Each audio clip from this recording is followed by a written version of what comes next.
evening, everyone. Thank you for coming to the Norton Planning Board meeting, Tuesday, July 23rd. Before we get started, I want to go over a few things that have kind of been on my mind, and I'm sure some of the board. Submitting items, the board back in January required that all items submitted for review have to be submitted 7 days in advance. People have been kind of taking advantage of Paul on that front, where he's getting things the day of the meeting to get to us, which isn't fair to the applicants or to anyone to have us try to rush through and read them. We want to make sure we have time to do that. So going forward, we're going to kind of stick to this rule. So if you have anything to submit, just submit it at least 7 days in advance so we have proper time to review. One thing that came up today. Oh, okay, I apologize. It's not applicable to a butter. One thing that did come up today is that a couple of the planning board members received unsolicited mail without postage or anything on it, just delivered to their physical address. I personally am very uncomfortable with that. I don't think it should be done. Anything that's going to be submitted, whether it's by butters, applicants, or anyone, should be submitted properly through Paul. People shouldn't be handing us letters on the way walking in here, and they absolutely shouldn't drop in things off in our mailbox. I think that's crossing a line. I'm sure you all would agree.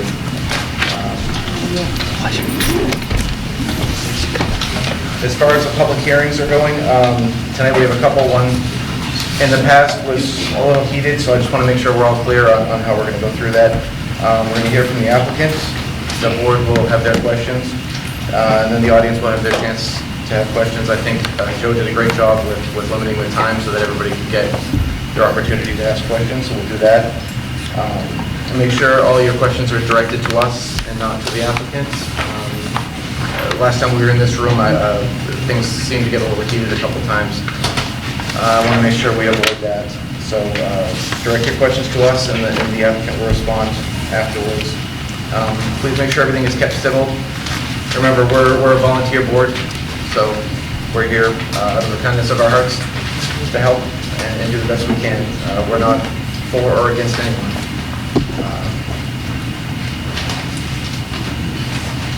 And finally, when the issue you're here for as the audience, when that issue is finished, please remember that we're still in a meeting. The last few times that this group has been here, we still had to continue our meeting, but it was very loud, everybody talking, people coming up to the board. Please just file out quietly and let us finish the meeting so we can get back to our business. So with all that being said, I think we can move on to the next item, which is, we have minutes for July 16th. Does the board have any questions or changes to the minutes? Motion to approve the minutes from July 15th. Second. July 16th, rather. There's a motion and a second. Any discussion? All in favor? Aye. Opposed? All right.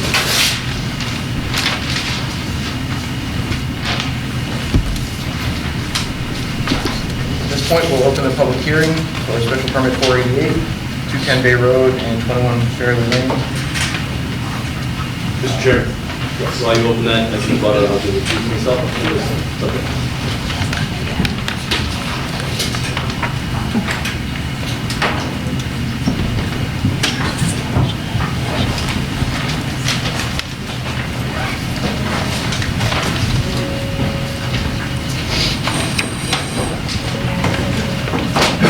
While the applicant sets up, we're going to hear from the applicant, and then we'll take questions from the board, and then we'll get to the audience. I'll try to get to as many as we can. We do have another public hearing after this, so we're going to try to keep it as short as possible. Okay, whenever you're ready. Adam Schumacher with Nexon Energy, and for the benefit of the new members, we're going to, although most of you are very familiar with the project, we're going to give a recap of everything just so that everyone's up to speed. So what we are proposing is a dual-use agricultural solar project on the Upland Cranberry Bog portion of the Fairland Farm property at 210 Bay Road. And this is substantially reduced in size compared to the previous project that we were budgeted with. And Stacy is going to go into more details on that. But so the project is on the property owned by Brett Bottomley, who's also here tonight. And the intent of the project is to operate a dual-use solar project, meaning that will be producing electricity as well as continuing to operate and harvest cranberries underneath for at least the next 20 years and potentially longer. And Stacy Minahan with Wheels and Thomas can go over. Sure. So just to give an overview of the project, as Adam mentioned, it's 210 Bay Road, which is west of Bay Road, south of the Easton Town Line. A dual-use project, so cranberry bog cultivation below the solar panels, which are depicted on this index sheet of the plan set that was submitted. The property overall is about 182 acres, has an active cranberry farm operation. Panels are currently proposed on about 23 acres of 4 upland cranberry bogs on the property. So that's a reduction from the previously reviewed 60-acre approximately of panels. The facility will generate 3.9 megawatts of DC power, 2 megawatts of AC power, which is reduced from the prior 8.9 megawatts of DC power. And that reduction occurs because, if you recall, there were previously panels included on these northerly cranberry bogs in this portion of the property. Those have been eliminated, and panels are now solely proposed on 4 upland cranberry bogs on the property, so about 23 acres of upland cranberry bog. The access will remain as before, using the existing access from Bay Road to get onto the property. The inverter and battery storage equipment area is located adjacent to an existing storage facility on the property here. The equipment area will be raised on skids and enclosed in a security fence, so similar to what was previously proposed. Interconnection occurs at the end of Fairley Lane, next off the property here, using overhead utility poles. The racking for the panels will consist of mostly helical piers, but also some driven piles as well. So no change there from the prior project. There also will be narrow trenching for underground conduit to connect the panels to the electrical run connection. Within each block of panels, so within each area of panels, the conduit will actually be strung, as it was proposed before, strung in the air to reduce the amount of underground tunneling. Screening is proposed. There are 364 plantings, a mix of evergreen and deciduous trees and shrubs proposed in 3 different areas. So for the equipment area here, which will be enclosed with a security fence, there's screening proposed around that equipment area. There is screening proposed along the eastern perimeter of the panels at certain locations, and these are on sheets C5.1 and on in the plan set that you have before you. There's also screening proposed along the western perimeter of the site near Fuller Drive and Fairley Lane. That screening is the same as was previously presented to the board. Stormwater management had been reviewed and was re-reviewed for these revisions. So we reran the hydrology to account for the relocated inverter, the change in screening, and it remains the same. But because there is minimal increase in impervious area and the only change in vegetative cover is the improvement with the proposed landscape screenings, that stormwater best management practices, such as stormwater basins or things like that, are not necessary. We also had looked at the floodplain, so we changed from what was previously proposed. There's no increase in the elevation of the floodplain. There's a very minimal amount of fill proposed, and that's being offset by compensatory flood storage proposed in this vicinity adjacent to the upland bog here. So this project doesn't have typical residential, commercial, industrial impacts, no tree clearance needed since it's dual use, no water sewer demands, no traffic, no greenhouse gases. And with that, we are requesting site plan approval from the board, as well as, to the extent that it may be needed, a floodplain special permit. I'm happy to answer any questions you may have.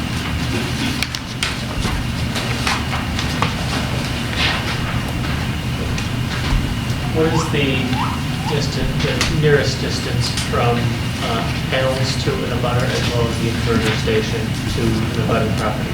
The inverter is over 900 feet to the closest residence, and I'm trying to what the panels are.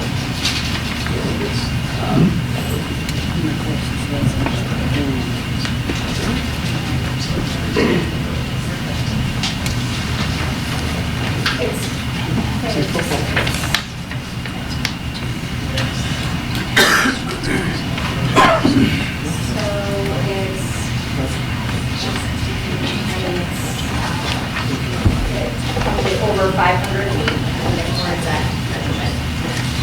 Is that counting the nursery as structure, or is that strictly residential? So this is from residential. When I look at it, it looks like the nearest building would be nurseries about 400 feet. Nearest building to an inverter is about 400 feet. I believe it's a warehouse.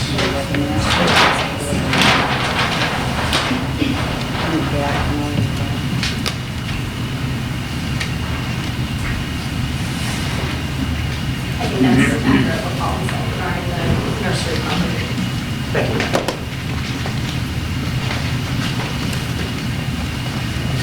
My apologies if you mentioned it already. How many panels did you reduce it down to? So it was previously 24,054 panels, and it's currently 10,540. 10,540. Approximately 40% of the original size, give or take. About 45.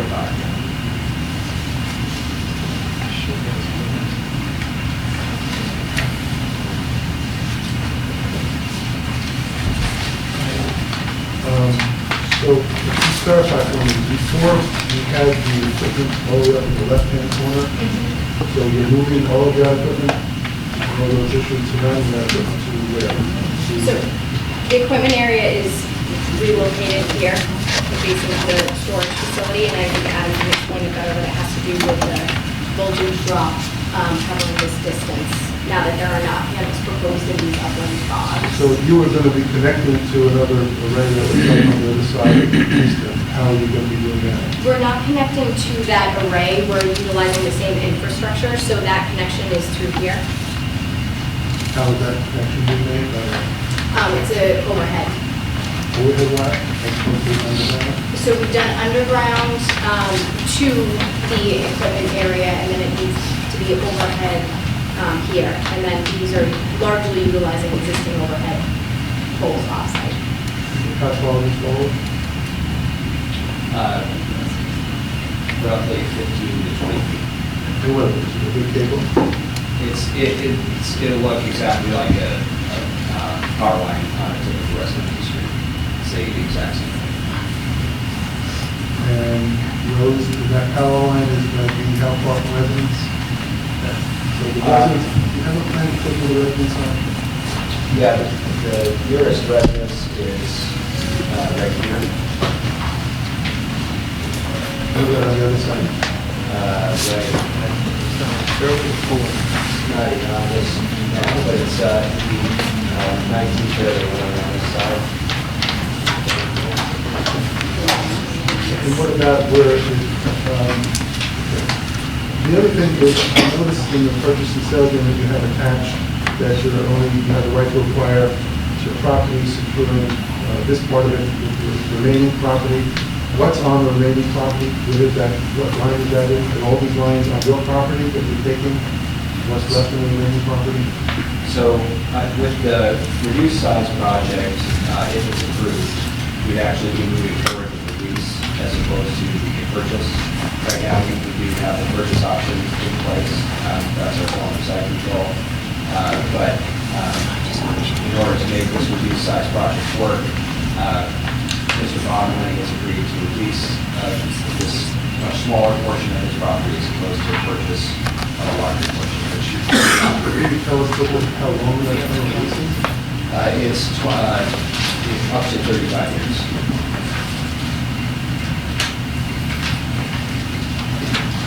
So So just to avoid any confusion, you're not installing more poles, those are existing poles? We're installing overhead line, new overhead line from the inverter area over to the property that Nexum owns at 2150. Okay, but the poles over on Fairleigh Lane are already existing? Yes. Okay. We talked at length about how the inverter and the equipment was going to be encapsulated. Is the same going to apply here? Is that going to be raised off the ground, or is it going to be fenced in and Yes. secondary means of security? Yes, yes. We'll be using standard security fencing around the entire equipment area, as well as putting vegetative screening around the entire, on the outside of the fence to screen the field. Well, now, your lease is up to 35 years. Are you going to be giving up that purchase and sale agreement? If the project is approved and we end up doing a reduced scale project, yes. And does that lease have any options for the remaining property? No, it would be solely for this reduced scale project. Again, it's lease, I'm assuming, 35 years with options, so we could terminate this, I'm assuming, earlier than 35 years. That brings me to another question on you had attached this proposal, the decommissioning provision. Yes. I believe when we did the initial one, we talked about decommissioning, and I think we raised the question about not including salvage value. And of course, we had agreed that was not going to be the case. I don't remember that conversation. Be happy to go back and look at it. I don't remember that coming up. The town is not in the business of dealing with solar energy, dealing with salvage. We want it to get moved, and I would respectfully suggest that that cost of removal shall be without the appropriation of salvage value. If you're happy to remove it, we want you to remove it, let the owners remove it, but if we have to remove it, I would suggest that we should be good with this, with taking assumptions as to what the salvage value is once it's being removed. And I think that's a good point, and we're certainly happy to look at that. I think we did the decommissioning report that we included. We just used the same one that we had done for the larger project to make it conservative. So we'd be happy to go back and rework it without looking at salvage values. And I think it would probably make sense to just do it for the size of that. That'd be fine, yeah, I can see that.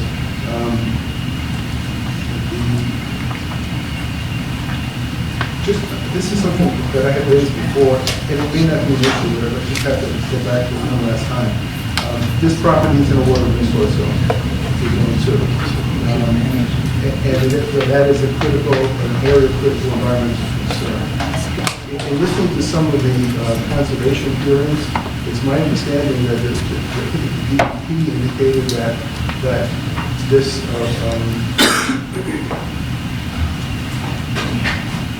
solar panels would not be deemed to be part of an agricultural use.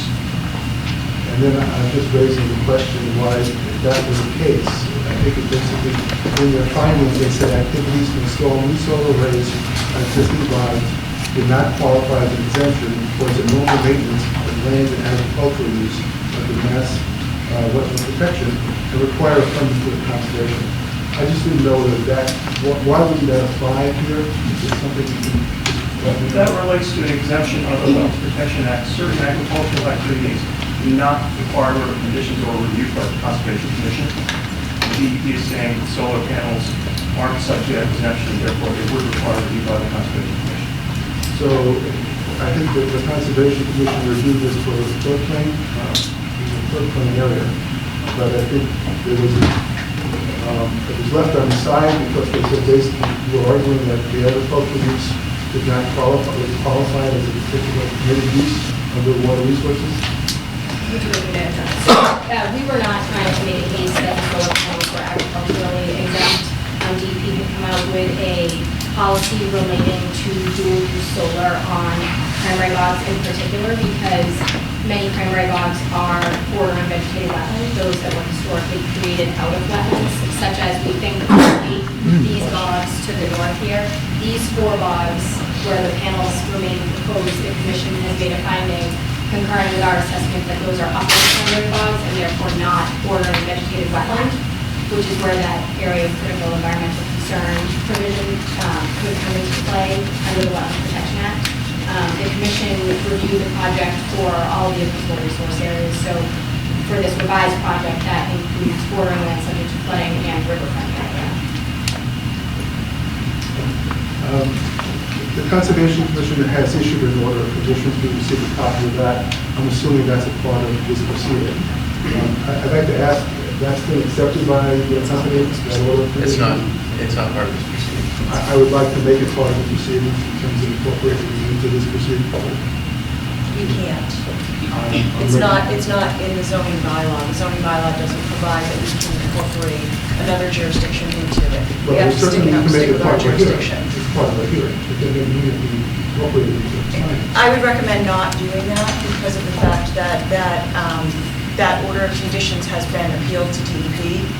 There's a few errors on the actual form, the order of conditions that needs to be fixed, and then there are conditions that have been appealed.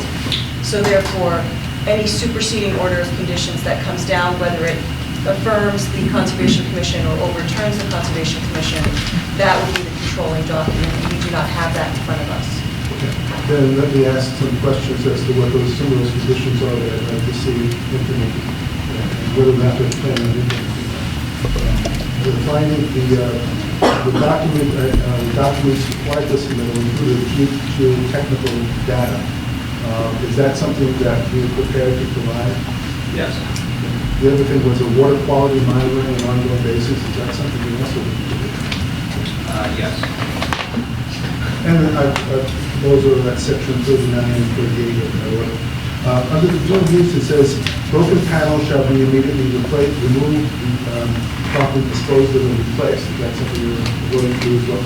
Yes. We've challenged the absoluteness of that statement, because if we're in year 20 about to decommission the project and the panel breaks, we may choose not to replace it with a brand new panel that would operate 6 months. We may choose to remove the broken panel. So we've asked DEP to put reasonable flexibility in that condition to operate right out. Okay. So if it's,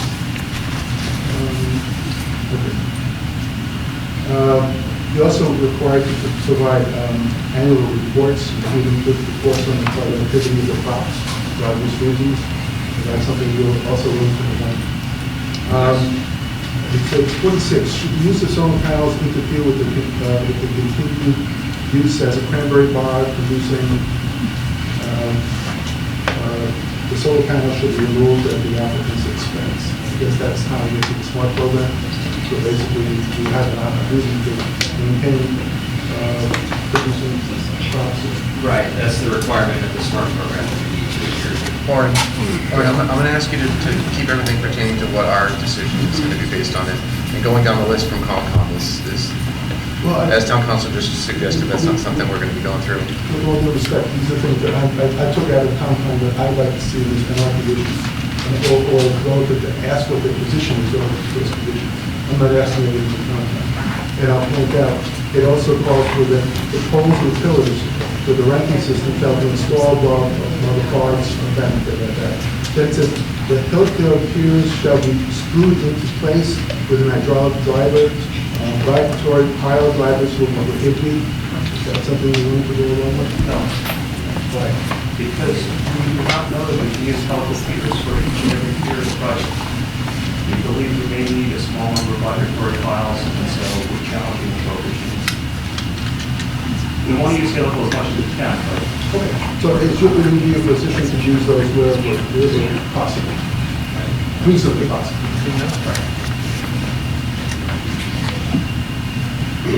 And then it says a secondary containment shall be installed for the inverter, the battery, and the transformer. You can do that. So it's not needed. Almost all of that equipment is solid state. There's nothing to leak, so secondary containment is not required. The only thing that has liquid is the transformer, and we use vegetable oil in transformers to work with the emissions. And what about the batteries? Solid state. Will you do batteries? Yes. And then, well, There have been lithium batteries that have caught on fire. Yes, but there's, as far as the safety of the battery storage system, there is Massachusetts has a part of the Massachusetts Electric Code, a section specific to battery storage systems. And so we would be adhering to all of the safety protocols in that portion of the electric code. And we would be working with the building inspectors to ensure that. And then, it said, references operation and maintenance services, their program seems pretty extensive.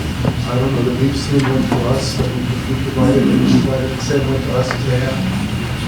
The maintenance and sort of. Yes, we did it yes, we did it in the revised application.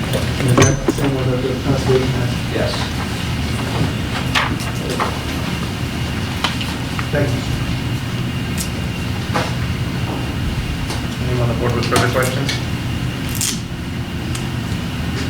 There was a great deal of discussion in the previous session regarding meetings you've had with some of the abutters.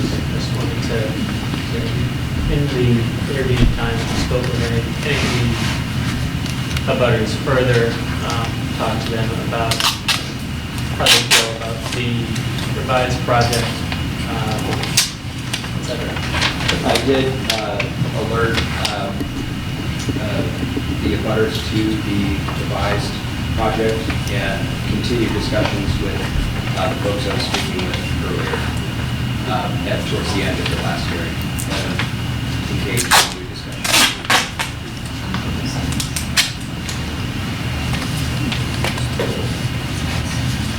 Clarify. Anything further from the board? Go ahead, Julie. In the time that's passed, has there been any other, I'll say either approved and or built solar farms over Cranberry Bogs? Last time we talked, it had only pretty much been in a research setting. Has anything moved further for any other municipality or other setting similar to this? In a dual use project has been approved in Harbor. There has not been one built yet. We're still in the new phase, early time concept. Okay. Has the screen, I can't tell what changes, has there been any changes in the screening plan from what was originally submitted? The screening plan is the same for essentially the portion of the project that has, or the portion of the project that's still there. So we've maintained screening around the equipment pad, the screening that was proposed along the eastern side of the property, and the screening of the homes on Fairview Lane and Fuller Drive. The screening on the Floridale property has been removed because there's no longer any panels in this portion of the property. What kind of increased screening have you now proposed around the burner and the equipment? I think it's the same as what we proposed. It's similar, it's actually a little bit more robust than it was previously. It expands around some of the additional sides. So this is a blow up on sheet C 5.1 of the screening that's proposed around the equipment area.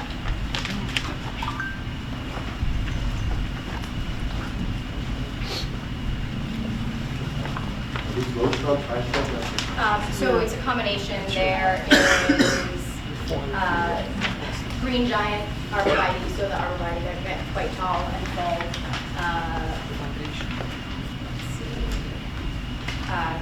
Red osier dogwood, so that's more of a shrub type plant. Then there's eastern red cedar as a tree. Speckled alder, which is a shrub that gets a nice dense growth. So these are a mix of deciduous and evergreen. And I think, right, those are the plants that I'll close out. We have an average maturity I'm sorry? years with till the maturity height. Do we have a kind of an average how many years? That's challenging to say, Because, well, I understand. depending on circumstances. We provided the average mature height that they would reach. And then on the cross sections that we included, which did not include this equipment area because of its location, but from the homes, we did try and show the at-planted height proposed and then at-planted. What do we have on, as far as the warranty on these? I know we On a few different- on the screening. Yeah. I'm not sure if there's a decommissioning bond required for the screenings as part of, I don't think that was specifically included, and that's something that's really typical that we have to do. Yeah, I mean, my thought process is, if you're gonna put a tree in that says matures in 10 years, but you're only gonna guarantee it 2 years, that really doesn't do anything for the butters, so, I'd like to see something Longer term bond, yeah, that's something we're happy to work with. The area to the right of that concrete vegetation, this is there in the houses, to the right. Let's see what's in there. Yes, this is vegetated all along the border here. I think there's, So they took right to the north, to the immediate right of that, are those bogs? this is the bog. This is-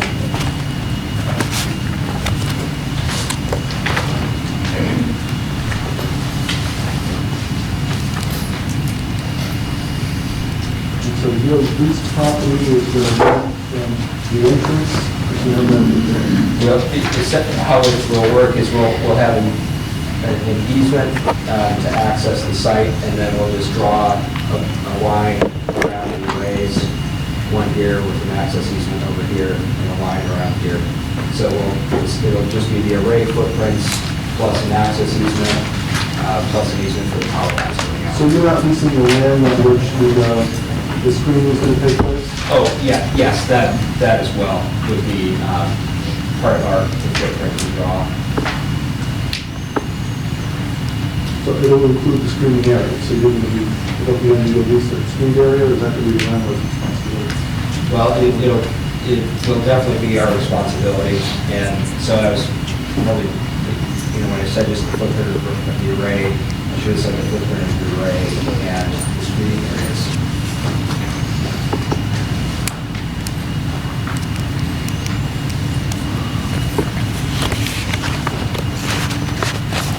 Anything further from the board? Paul, do you have a? Yeah, just I'd like to follow up on the screening as well. So I was looking at this at 205 and 207 Bay. That area, while much of that road has pretty thick vegetation, the area in front of those looks like it has an opening. I mean, you can clearly see into the bog, and just by looking at it on the map, it looks like they would be able to see the northernmost portion of the panels from those two sites. And are there opportunities to screen? And there wasn't any proposed screening in front of those properties. Right, yeah, so for this reduced scale project, we would not move forward with, you recall, we had an option to purchase and do an easement on the Toledo property for additional screening there.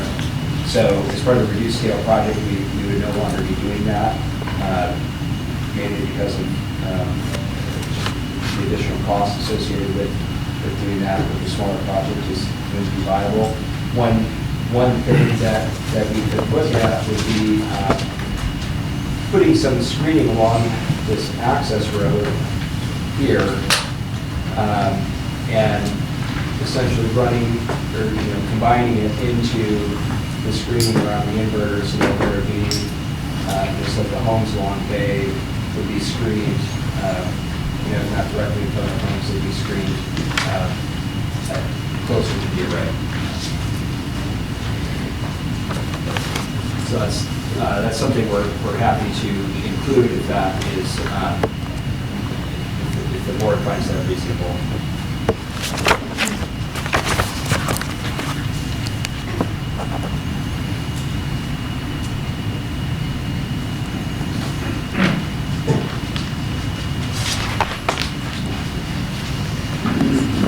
have anything further from the board? Okay, and in my earlier comments, I mentioned that we're going to try to keep it short with questions from the audience. I want to get everybody to have a chance, but I wanted to make sure that didn't include the attorney. The attorney for the abutters can make a statement. I would say, yeah, that side's probably best. Yeah, and anyone, any of the abutters or anyone in the audience would like to ask a question, I would just say line up behind, and we're going to do most likely 3 minutes each. Try to get to everybody, okay? Thank you, Go ahead. Mr. Chairman. For the record, it's Matt Gaines from the law firm of Marcus Rico, Emmer & Brooks, and I represent a group of the abutters to this project. I just want to start with a quick procedural question, I guess, or issue. I know that there's at least one new member of the board, Mr. O'Neill, and it appears that he is participating. I know that obviously he was not present for all of the other hearings. This is not a new petition, but obviously it's a remand from the existing one and an amendment to the existing, so I just wonder if he can participate, I guess. Yes, he can. Yeah. You can, even though you missed all of the, Yeah, Prior it's a new filing on remand. even though it's just an amended application. It's a new filing on remand, yes. We Okay. opened up a new public hearing tonight. Okay, with that, I'll get into sort of the substance of my comments. You know, regarding the site plan approval, as we know that the, as I'm stated in Article 15, the purpose of site plan approval is to ensure that the proposed development is in harmony with the existing neighborhood character and protects against adverse impacts to adjoining landowners.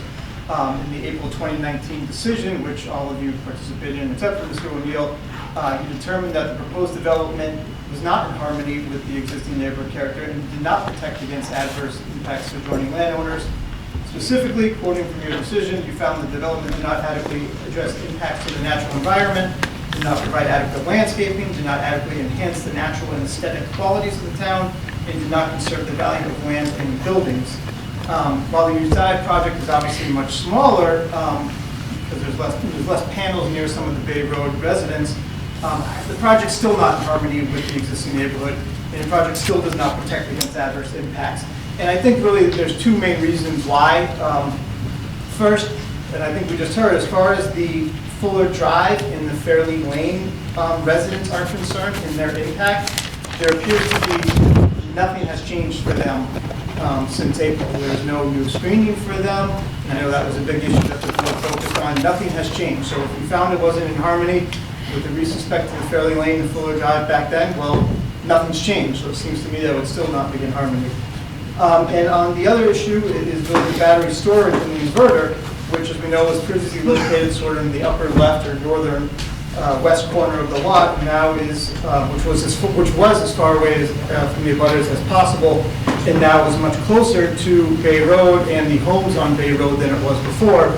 And obviously that is a major concern, and clearly one reason why it may not be in harmony with the neighborhood.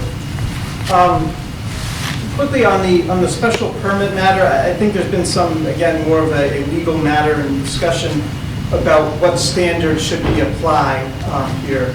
And the applicant argues that only the conditions of Article 13, which is the floodplain language, apply, and that the provisions of Article 10, Article 10, Section 10.01, the standards for issuing a special permit do not apply. I strongly disagree with that. And I've had some letters in the past, but again, for the edification of some of the new board members. The conditions and provisions of Section 10 do apply. Specifically, you know, Article 13 does not contain any superseding language. By that I mean nowhere in Article 13 does it state that the provisions of Article 13 control or supersede any other provisions in the bylaws. You simply can't read words into bylaws that do not exist. There's no provisions in Article 13 which will allow you to infer the requirements of Article 13 trump or take precedence over Article 10. And the requirements of Article 13 are not in lieu of the requirements of Section 10, rather are in addition to the requirements of Section 10.10. Again, to support the position, I don't think you really need to look any further than the plain words of Section 10.10, which states, as a condition of granting a special permit, the granting authority shall find. Then there's provisions in there. It goes on to list certain conditions. There's no language in Section 10 that implies the other requirements in the bylaws replace or supersede the language in Section 10. And most importantly, if you look at those standards in Section 10.10, Nexon does not meet those standards. Therefore, the application for the special permit should be denied. The main standard is that the advantage of the project must outweigh by far any detrimental effects. And I don't think, for all the reasons that were hatched in the spring, which I don't need to repeat, I think we know that's not the case. Finally, on the, maybe not finally, but on the battery storage issue, as you know, they have a request to have a battery storage here. In my opinion, that's not permitted under the zoning bylaw. If a zoning bylaw does not specifically permit a building, structure, or use, then it is prohibited. There's no mention of batteries in any portion of Article 22 of the bylaws. Other accessory and appurtenant structures are listed, such as transformers and substations. However, there's no mention whatsoever of batteries. The drafter of that bylaw clearly saw fit to include certain items but not others. Again, the board must use the plain reading and meaning of the words in the bylaws and cannot infer or add words. Therefore, the exclusion of the batteries must be taken into account. I suspect the applicant will argue that the battery storage is necessary, customary, or incidental for solar installation, and thus is allowed as an accessory use. That's just false. The battery is certainly not necessary, customary, or incidental. Many solar projects in Massachusetts do not use batteries. The batteries for this project is critical as it's the only way to maximize the megawatt for the project.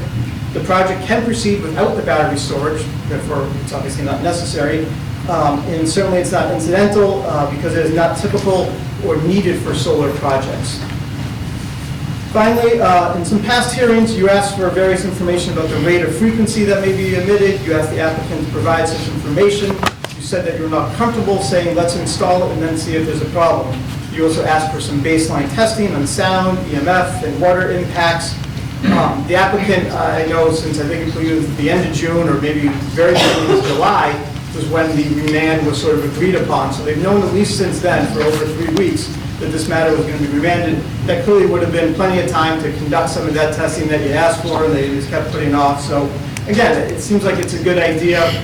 What's the rush? Let's do it right. Let's get some baseline testing done. That's all I have. I'll obviously turn over to the abutters who can speak a little bit more about the impacts to them personally. Thank you. Before we move to the abutters, did Nick Sun want to respond to any of that? Do you want us to respond to each person? Yeah, I think we'll do, Comprehensive? I think we'll do, somebody speaks and you can respond. That way we won't lose any. I want to make sure everybody's questions get answered. You can stay on that side, that's fine. Are we picking up the audio over there okay? It'd be better in the middle. In the middle? Oh. Wow, that's going to be awkward. Maybe come a little closer, how about that? I'll have to turn my back on the room. Yeah.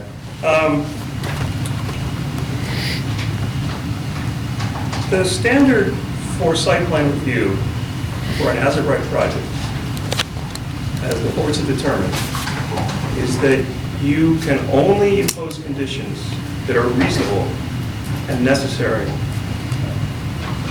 That address that you can only deny something if there are problems so intractable as to have no solution.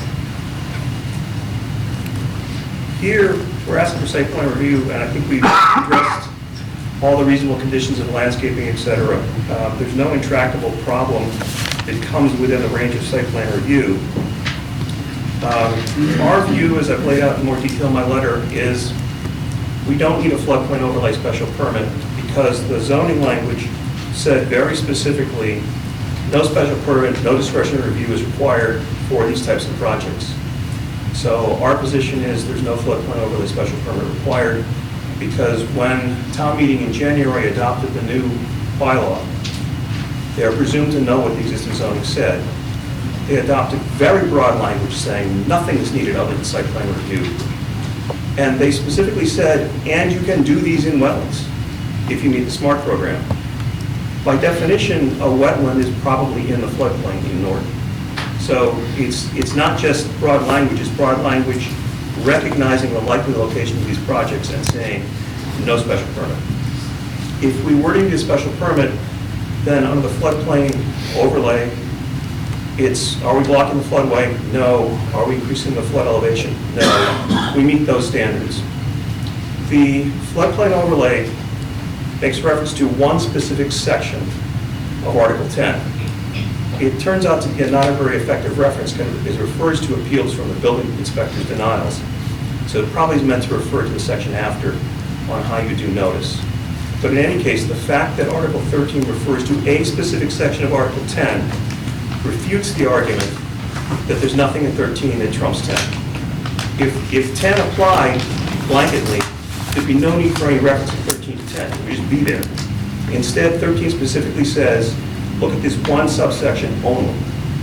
So I think the text of the language shows the general provisions of Article 10 do not apply if you find that we need a special permit. On the accessory question, the test for whether something is accessory is not whether it is necessary. That's no part of the standard for accessory. The standard for accessory is customary and incidental, something the court realizes evolves over time as practices change. 10 years ago, battery technology didn't allow large batteries, solar projects didn't have batteries. Today, batteries are much better, and what it allows is during the daytime you can generate electricity. The grid will only take 2 megawatts AC, that's all you're allowed to deliver to them. The extra electricity gets stored in the battery. And as the sun goes down, it gets split into the grid. So you get more green energy out of the same location by using the battery. Increasingly, batteries are customary and incidental to solar projects. This is why DOER gives you additional credits for batteries, because the state has made a decision that batteries belong in large ground-mounted solar projects. And so it is customarily becoming part of these projects. I think that's it for now, and I'm sure you'll hear from me again. Thank you. Steve, I actually have a question. One thing you mentioned the issue of batteries come up a couple of times. This is, I think, a question for Adam in terms of at peak, June 21st, bright sun, most electricity that the array can generate. How long after sundown would the battery run? So the battery has 6 hours of storage, so it could theoretically run for 6 hours post. Well, I guess the array would dip below full production sometime around 3 or 4 o'clock, so it could run for 6 hours after that. So somewhere around 9 or 10 in the middle of the summer. And that's reduced compared to the previous project as well, I believe? It is reduced, yeah. There's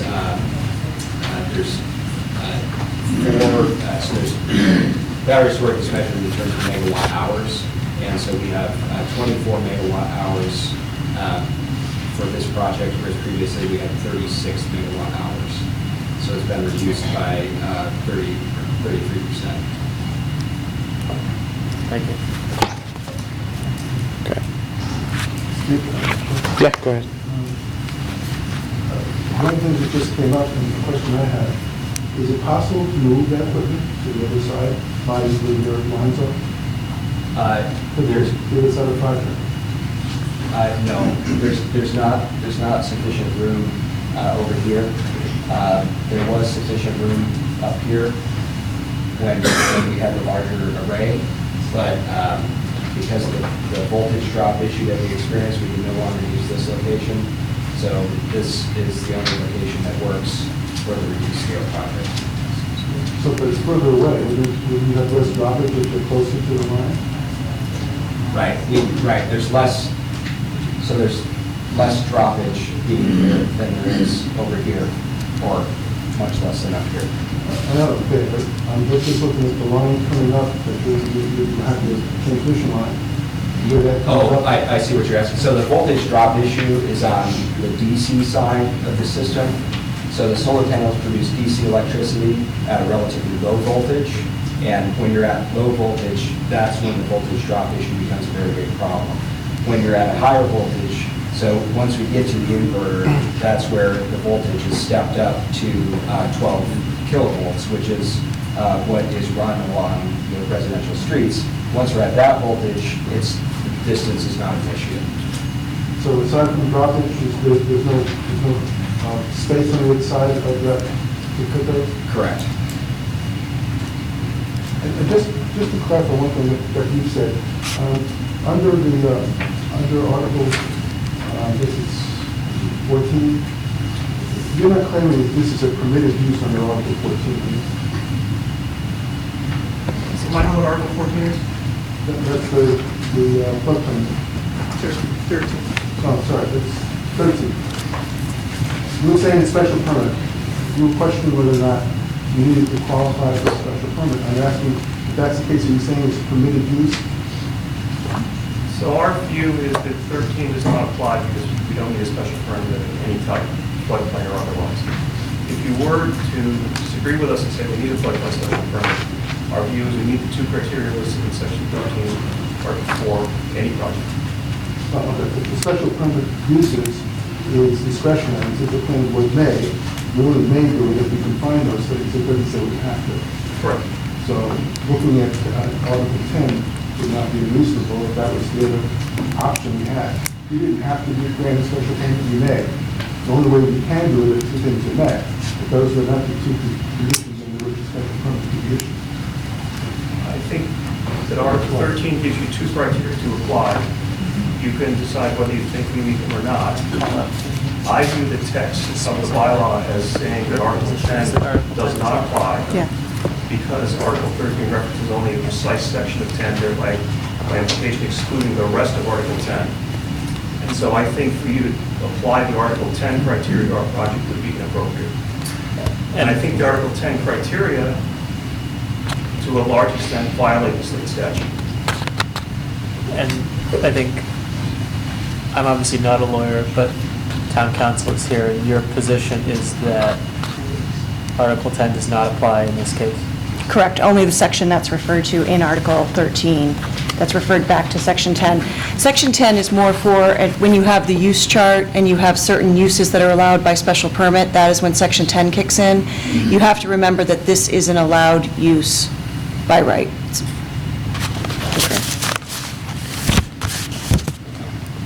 All right, we can take some questions. Again, 13 Fuller Drive. While happy to hear that you're willing to test the water that we've been asking for, I question where. Is it going to be one little spot on the log? Is it going to be multiple spots? Is it going to be monthly, bi-monthly, once a year? I mean, I think those are things that we're all very concerned about. The screening still seems to be taking a really long time, 15 years to have to look at something that you weren't expecting when you bought your home. It seems to be quite a bit of time. I know the other solar company that's working with the LG North School put out over, and it's a much smaller project, for over $100,000 in extras that they asked for. Higher foot burns, better trees, all of that kind of thing. The other board member, Mr. Fernandez, what stuck with me at one of his meetings was when he said, if you buy a house next to somebody and they have a tree that you like, take a picture of it because they can do whatever they want with it. But there's a certain expectation when you buy on a cranberry bog that it is unbuildable and it will always look the same. And that expectation has been ripped away. So that is something that I want to be considered. Thank you. Thank you. Do you have any response? I don't have a response unless the board wants to respond. Gina Arventides, 207 Bay Road. I would just like to say that none of my concerns have been alleviated with this smaller project. I have the exact same concerns. The inverter is being moved back to its original spot, which is very close to my house. So I'm concerned with EMF, radiation, the drinking water. This whole project is in the critical area of environmental concern, which affects public water and well-protected areas. The noise from the panels, the pile drive, the inverters, all of which Adam said they make noise. And I've spoken with people on Hill Street who have said those are going 24 hours a day. They can hear the panels, the inverters, it's non-stop. And I'm sure you guys are familiar with that project. A question I had, there are 14 utility poles with overhead wires. I will have a clear view of that. I am at 207 Bay Road, as Paul said. Section 22.3D of the zoning bylaw states that a facility adjacent to residential uses shall require more intensive screening. I would like, I'm not sure if Adam mentioned that they could put some somewhere over there, but isn't that an access road? So how will, if you plant trees there, how will fire trucks, police, anything, any kind of emergency, how will people get there? I don't want to be staring at power lines and 14 telephone poles. Also, I have a question regarding the plan, the application. It said future bog. I'm not sure if Adam can talk about that, or somebody here said there's a future bog going in, or bogs. I'm not sure if it's a big area. Talk about that. I have concerns about the round pipe shaft, which contains lead. The wiring buried in the trenches contain aluminum and copper, so that's being put into our ground. Also, I'm not sure if you talked about it yet, but at the end of this, who has the authority to ensure compliance with this SMART program? I think we talked about it before, and I'm not sure if anybody can.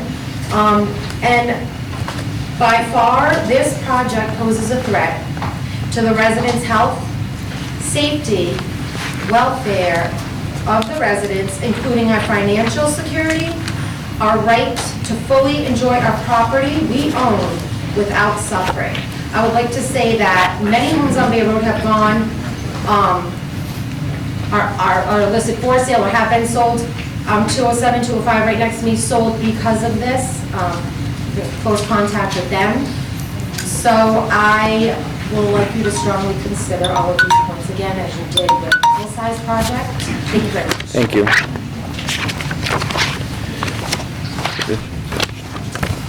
I guess I would respond to the question about the access road.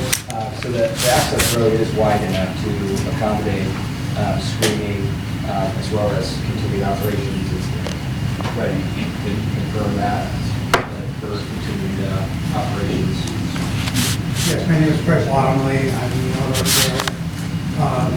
Originally, it was stated that there was, I think, stations at 182 acres. I totally, including contiguous land, own 265 acres. I've either been a resident or a landowner in this town for 7 years and 6 months, today, actually. Thank you for the clarification. What we have over there is 6.5 miles of dike roads. We have a bypass canal that's 2.5 miles long. We have a flow-through river, including the reservoir, which is over 2 miles long as well. There's already aluminum piping predominantly in all of the dike roads. It's been there since the inception of these laws, which goes back to, as close as we can determine, 1904. So way over 114, 150 years. We have also copper in the ground, which you mentioned. Some of our connecting points are copper on the aluminum irrigation lines. We're trying to replace with as much plastic and Bristol as possible. I don't see any problems with screening and accessibility on our roads. They don't live there. Hold on. We're not gonna be doing it back and forth. As I said in the beginning, we're gonna keep everything civil. I don't want to have to ask anybody to leave, but I will. Some of our dike roads are over 30 feet wide. So presumably where the trees are planted, which the schedule, which has been approved by Concom, the maintenance plan, the installation plan, et cetera, it's already been approved. We're comfortable with it. Additional screening, it wasn't even brought up that the inverters are on the far side visually from your house. You look at the barn. I don't even think you're going to see the inverters because they're on the other side. Mr. Bottomley, just to reiterate, I don't know if you were here before. I want you to address the board and not. Yeah, I'm sorry. I just Not the owner. Yeah, this is going to create some confusion. So. Okay. Was there anything further? Okay. Just to, she had pointed out a notation of future bog on the plan. Is that a future?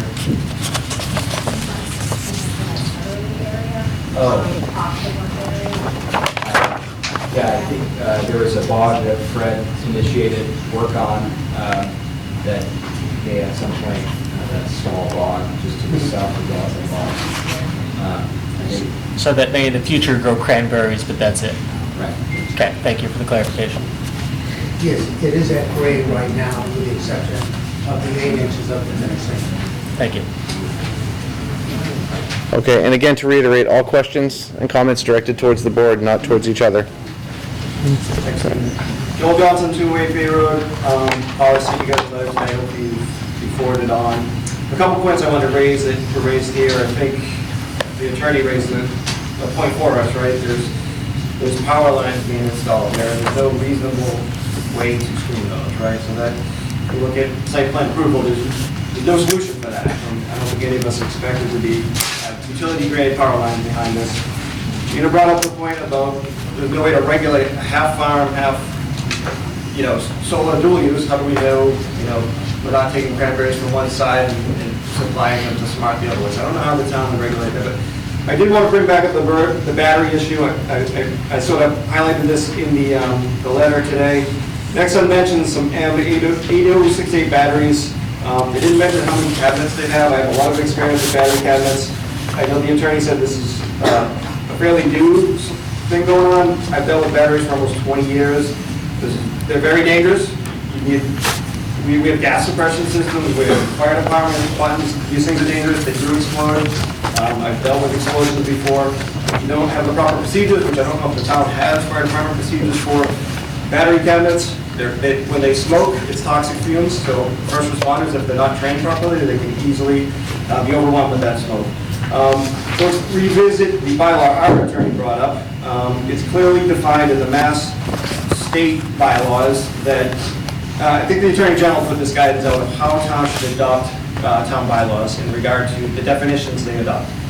The town of Norton did not define what a battery is. It's called an energy storage system. Next on is claimed it's an accessory. I think if you look into the Mass Department of Energy and listed all their projects of 2019, 2018, which I flipped through these, it'll show you how many batteries are in use, and I think you might find one. So if you guys have determined if this is a customary solution, I encourage you to download the list of 1 megawatt size projects in the state to find out how many batteries are in use. If it's more than 50%, then maybe it's customary. Guarantee it's about 0.001%, definitely not customary. Next one actually answered the question themselves in their interconnection agreement. They listed, they applied for a photovoltaic system and a battery storage system. Not the word with, the word and that was directly to National Grid. So, to bring back this public hearing, I think this board needs to review if this is even allowed in this town. It's clearly not defined in our bylaws, and I think the town opens itself up for further litigation if we don't make a decision if this is allowed. If it's not allowed, we should reject this application. I've put out documentation of National Fire Protection. I think the next attorney mentioned that they are familiar with state guidance. National Fire Protection is the entire country's guidance. They're still up for public comment. It's not a standard that's complete yet. So I don't know how the Mass can have a complete regulation on this. If you look at what New York City did, they just went through with the fire department of how to deal with these solutions, and if you don't deal with it properly, it's very dangerous. Sir, I'm sorry, the 3 minutes are up here. Okay. In closing, New York City's guidance is anything greater than 250 kilowatts is a large-scale battery. That's what this is. So if they choose to use a smaller battery, they charge to use the larger size also. And to date, I haven't seen how many cabinets and how this is going to be built. All right, sir, I'm sorry, we're going to stick to the time limit here so we can get everybody in. Do you have any comments from Nexon on that? No, I'd say that the design of the battery component is in the single line that we submitted as part of the application. Any comments from town council on this? So Joel's letter has a lot of links. It's going to be in the Dropbox, just so I can click on the link? Yes. Okay. It is. All right, great. I didn't see it the last time I was there, but great, it came in today. Okay, go ahead. Meredith Falconer, 11 Fuller Drive. Something that stuck out to me today, I've been attending a lot of meetings, and I happened to be at one last night.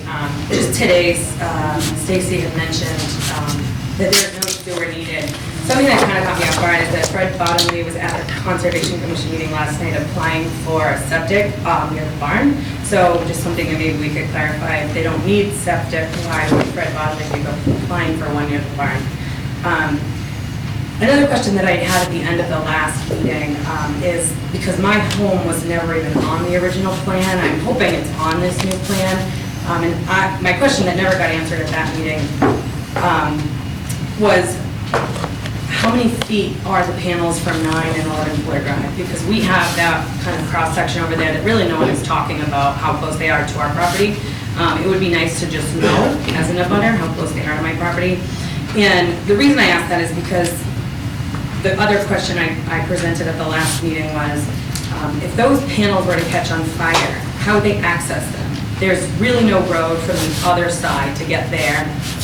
One, two, what water would they use? Because Fuller Drive has no working fire units. So obviously, as a resident, that's concerning. But when there are these, items that are connected to electricity in standing water, it's alarming to think that they could catch fire, and we don't know how they put them out. And they're very close to the woods, and the woods is the only thing you see in those solar panels. They said that, they had contacted the butters, and this was also something I brought up at the last meeting, that still to date, no one has contacted me directly. I also don't think they've actually come to my residence, because it was never on their plans, to see what screening I might need on Fuller Drive, and I know that they did work well with one of my neighbors, or at least the board did come out, and but still no contact from me.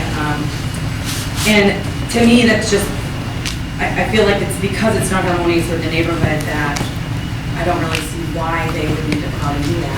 We shouldn't have to be looking at that, because there's no way to make something fit by putting trees out. Thank you. Mr. Chairman, if I may, Fred Bottomley. Yes. Yes, I did go before Concom last night. I'm required federally by GAP standards under USDA as well as NRCS to have hot and cold running water. We do not have that. At harvest time, we have over 30 people working on the bogs, as I'm sure everybody that sees our operation understands. We do have porta johns on site, but hot water was the issue. Concom gave us permission last October to do 1,800 feet of underground installation for electricity. So the barn is fully electrified, the well is in and fully electrified. Board of Health is using the plans, Concom approved them last evening. We are putting a bathroom that has hot and cold running water. Okay. It's nothing to do, by the way, with this applicant. It's for my own use. Okay.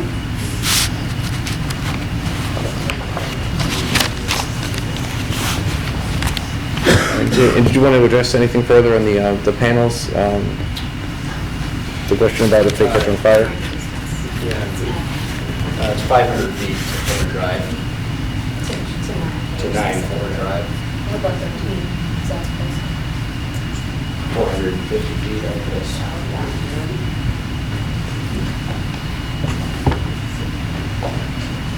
Okay, and what about her question about the panels, if something were to happen about catching on fire? Yeah, there's solar panels themselves don't catch fire. I think the only pictures that, are around on the internet of solar panels on fire is solar panels that are on roofs. So a solar panel fire is not a real concern at this site. But as far as fire department access, the fire department has reviewed the site and deemed it to be okay, and I would guess now, especially since there's nothing up here, that the fire department would access everything off of 210 Bay Road, and there are, this portion of the property has more than sufficient access for the fire trucks. Just a quick question.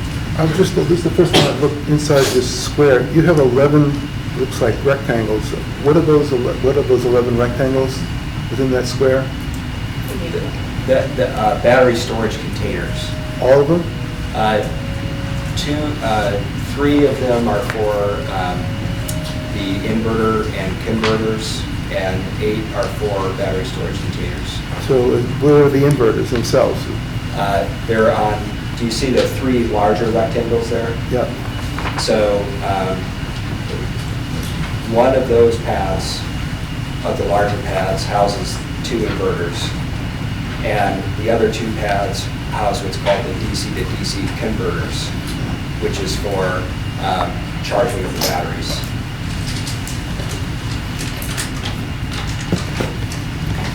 And this is, I know we've gone through this before, but so that, what is the things that we could expect to be generating noise? Is it the inverters, is it the inverters and the transformers. And the transformers? And did we ever address the megahertz issue? We did the best we could. I think we, at the end of the last process, we suggested that a third-party review would be the best way to go, a third-party study. And we're still happy to go along with that. So establishing a base of sound, base level of sound? Yeah, I think what the process was to establish a baseline and then have a post-construction as-built study. Steve, can I do that real quick? Yep. So as kind of digging back, right, you had given us these materials as kind of like the latest and greatest. Does that still hold true, or has anything come out to date that would supplement these or further enhance them? Not that I'm aware of. Okay. We also submitted, the noise level map. Right. Specific to our inverters, and the noise that they generate. So I think that in conjunction with that is still the most up-to-date information.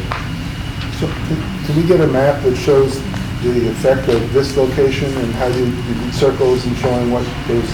Yes, and that was submitted, so that's the same map that I submitted early on in the process when this was at the original location. So that's in the record, and I'm happy to resubmit that. Within the location? Yeah, we've already done that. That was the original location. Right. Yeah. So I'm happy to recirculate it.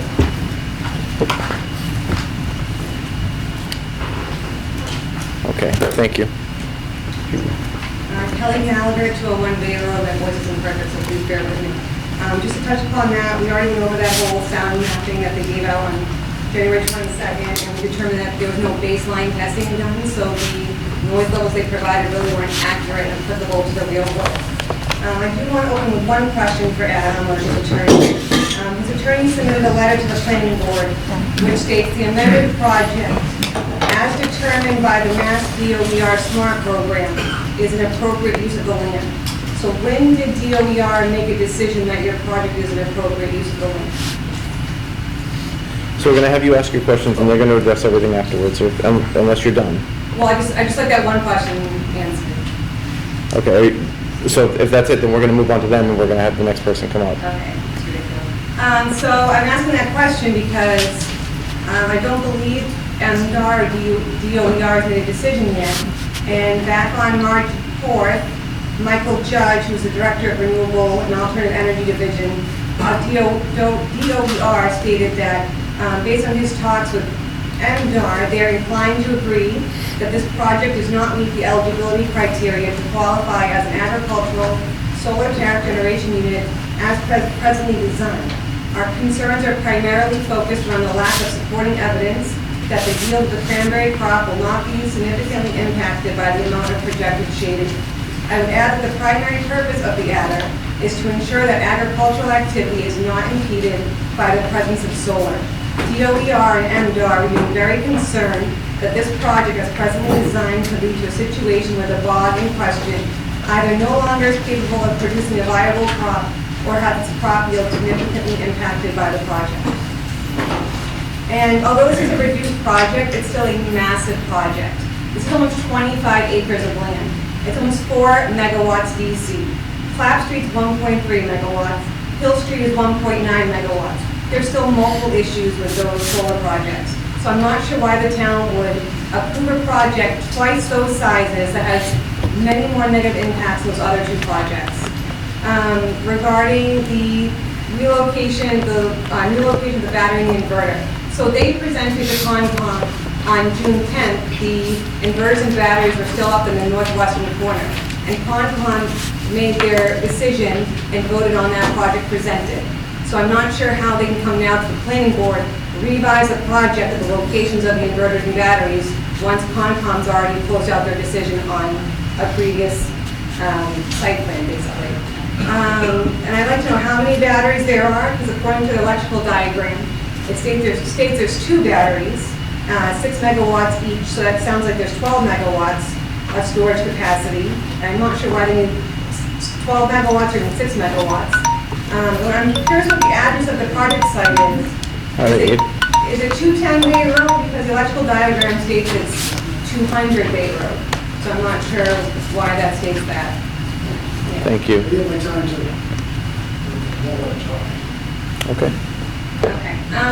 So obviously, as my other neighbors have stated, now that the inverters and the batteries are closer to us, it brings all new concerns we had originally on January 22nd, radiation, the noise. Back on January 22nd, Adam stated that the EMFs do not exceed any safety threshold within 1 meter of the inverter. Then 2 weeks later, on Feb 5th, he stated at distances of 150 feet and greater, they fall to background levels. I'm not sure what background level of radiation means or how we flip from 1 meter to 150 feet within 2 weeks. Fires, still concerned about fires. Now that the batteries and inverters are closer to our homes on Bay Road, we're absolutely concerned about those. Solar panels caught on fire at Littleton, Mass, just in the last year. Adam stated that on February 5th, the protocol for the fire department is to let it burn. Batteries explode, as we talked about.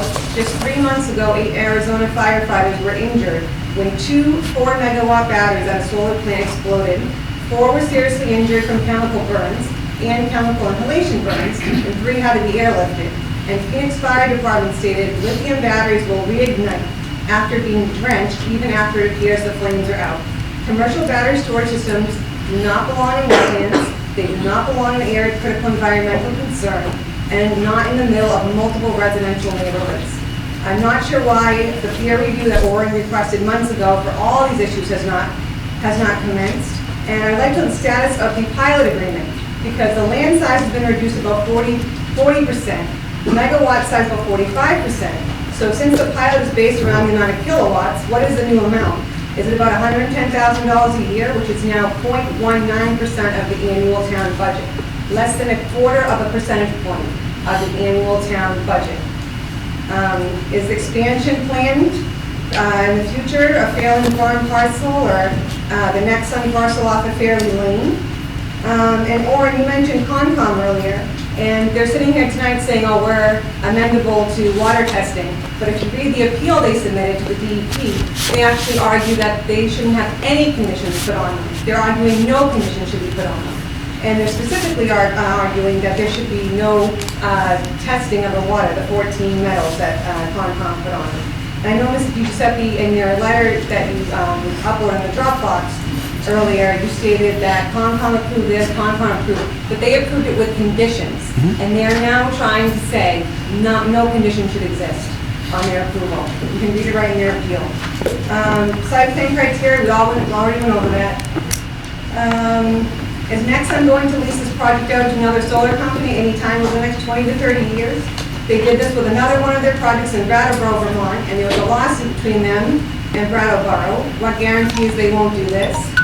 And on Feb 5th, the board member inquired about the bylaw that states a third-party engineer must certify cost of decommission. Adam stated that work is in progress. Has that been done, and where can we find a copy of that letter? Okay, we get the time's up now, okay? Who's next in line? I'm asking who is next in line. Mr. Cogliano is next. Does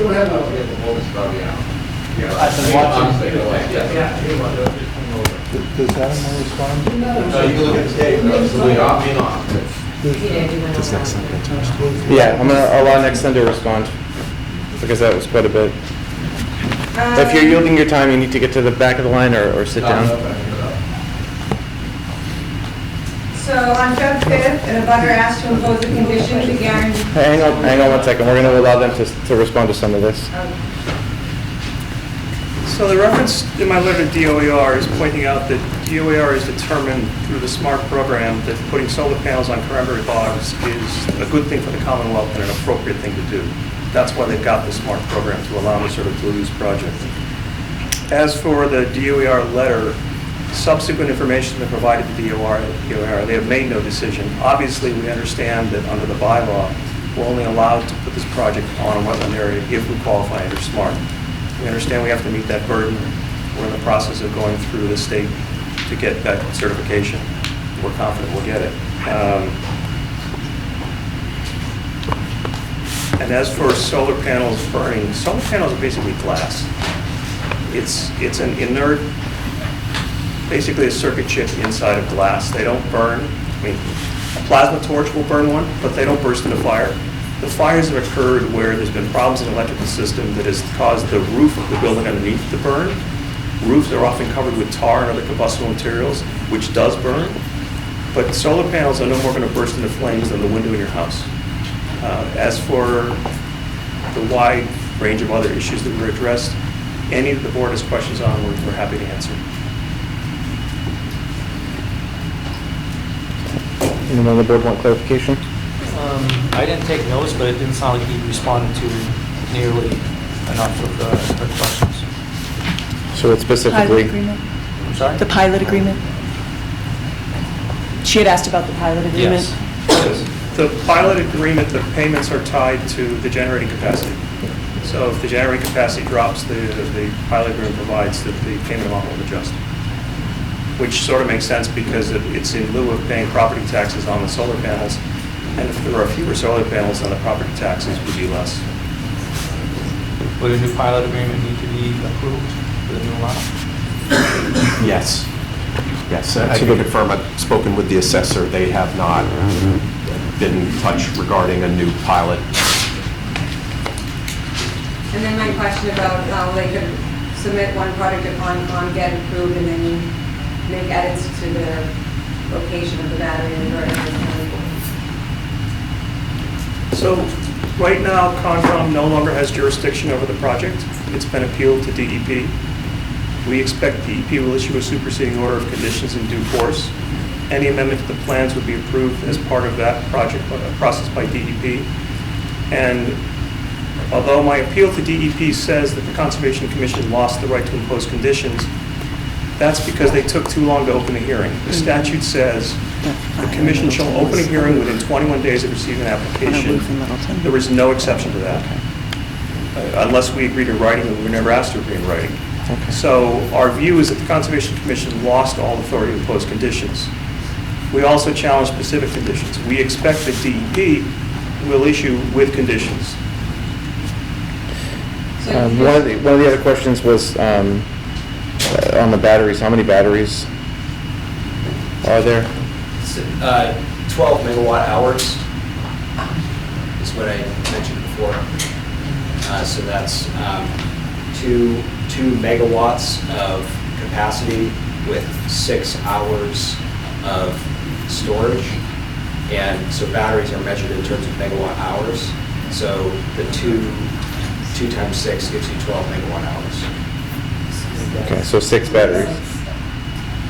Just to simplify for her question, 6 batteries? There's 8 containers of batteries to contain the 12 megawatt hours. I think this is confusing everyone here. I want to be clear. I'm just asking a simple question, how many batteries? It's cut and dry. How many batteries? There's 8 storage. I don't mean to cut you off, but I honestly, I just want a simple answer to a simple question. I don't know how else. I don't want it to be talked around to confuse people. She asked a straight question, I would like a straight answer. There are 8 batteries. Thank you.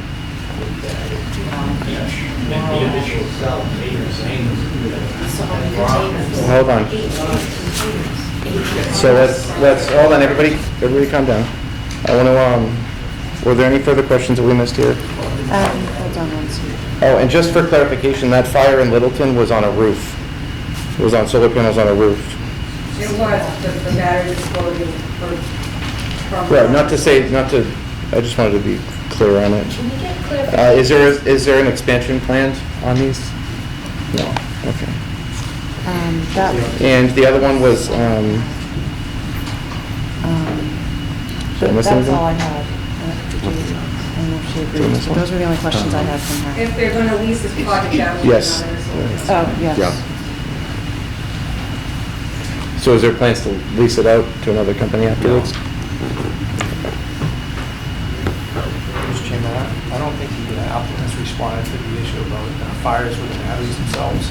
They spoke about the solar panels, but beyond the Littleton example, you have the other examples of batteries that have caught on fire that are not on roofs. Or, I'm sorry, batteries but not solar panels. Well, I think the abutters mentioned an example of batteries in Arizona that caught on fire recently. That's the most recent one I'm aware of. But as I mentioned before, the Massachusetts Electric Code has a specific section pertaining to battery storage system safety, and which includes fire suppression systems. So we would be adhering to that portion of the electric code, and that would fall under the building inspector's jurisdiction. So there will be a fire suppression system? Yes. Okay. It's required as part of the electric code. And the last question I asked was, did they submit a certified cost of decommissioning as required by the bylaw? I think we discussed that earlier, right? And that's going to be something that's going to be clarified? Yes. They did Yeah. submit a plan. The answer is yes, we did, and in response to Mr. Siegel's question, we'll revise it. Okay. Okay, you can continue. Thanks. So as you heard, Attorney LaRae stated that the DOER has not made a decision on this. So I just want to reiterate his sentence again that he told the board, which is very misleading. The amended project, as determined by the Mass DOE SMART program, is an appropriate use of the land. How can we say that the amended project has been determined by the SMART program as appropriate? There hasn't been a determination if it's appropriate or not. I'd also like to know what percentage of Nexsun's project they sell off or lease to other companies. Let's see. On Feb. 5th, an abutter asked to impose a condition to guarantee Nexsun can't install panels on any other land or bogs if they lease or buy the rest of the land after the 190 days of the original agreement. Adam replied, we'd be happy to put a condition in that we would not. So is there a submitted addendum to this application, this new one stating that they are not going to have further expansion than any of the other bogs?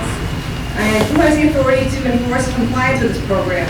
What happens if the town zoning enforcement officer believes they are not in compliance? The state has not granted any statutory authority to the local zoning enforcement officer to ensure compliance. What happens if the ASPGU or SMART program guidelines change, which they state they can, and they are no longer in compliance? Does that trigger decommissioning? What would trigger decommissioning? What have the crop yields been annually for the past 3 years? I see Mr. Bottomley's here tonight after 7 months of this, but I'd like him to answer that question since he's the landowner. What is Nexsun's projection of crop yields for the first 5 years of the project? Does Nexsun plan to wet harvest or dry pick the cranberries? Who oversees the numbers reported to the MDOT, crop yield, etc. by Nexsun are in fact accurate numbers? And I just want to close out stating that 1 month ago, Bridgewater voted down a 13-acre solar project, less than half of this. 13-acre solar project twice. It was denied originally, they appealed in court, it was remanded back to the planning board, and they unanimously denied it a second time.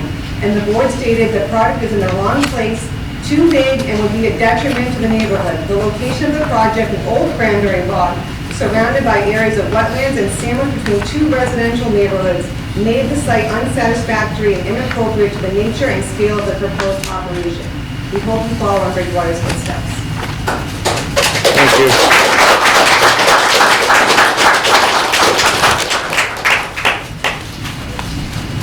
All right, so let's try to get to some of those rapid-fire questions that was quick. Move away from the window, they're playing games over there. Yeah. So let's figure out who's next in line after Mr. Cogliano.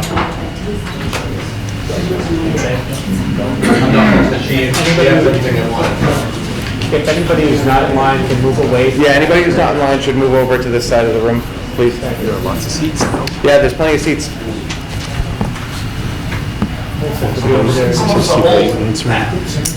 Yeah, I'm gonna have them answer questions, yeah, but I just wanna make sure. So who's next in line after Mr. Cogliano? And then, which way are we going? Can we form some sort of a line so we can make sure we know what's going on? Anyone? All right. What, do we have a line here? Okay, and then the gentleman behind you? Okay. I just want to make sure we're all on the same page, okay. Now, We didn't answer her question. yeah, we're going to get to answer her questions now. Sorry, that shouldn't have taken that long.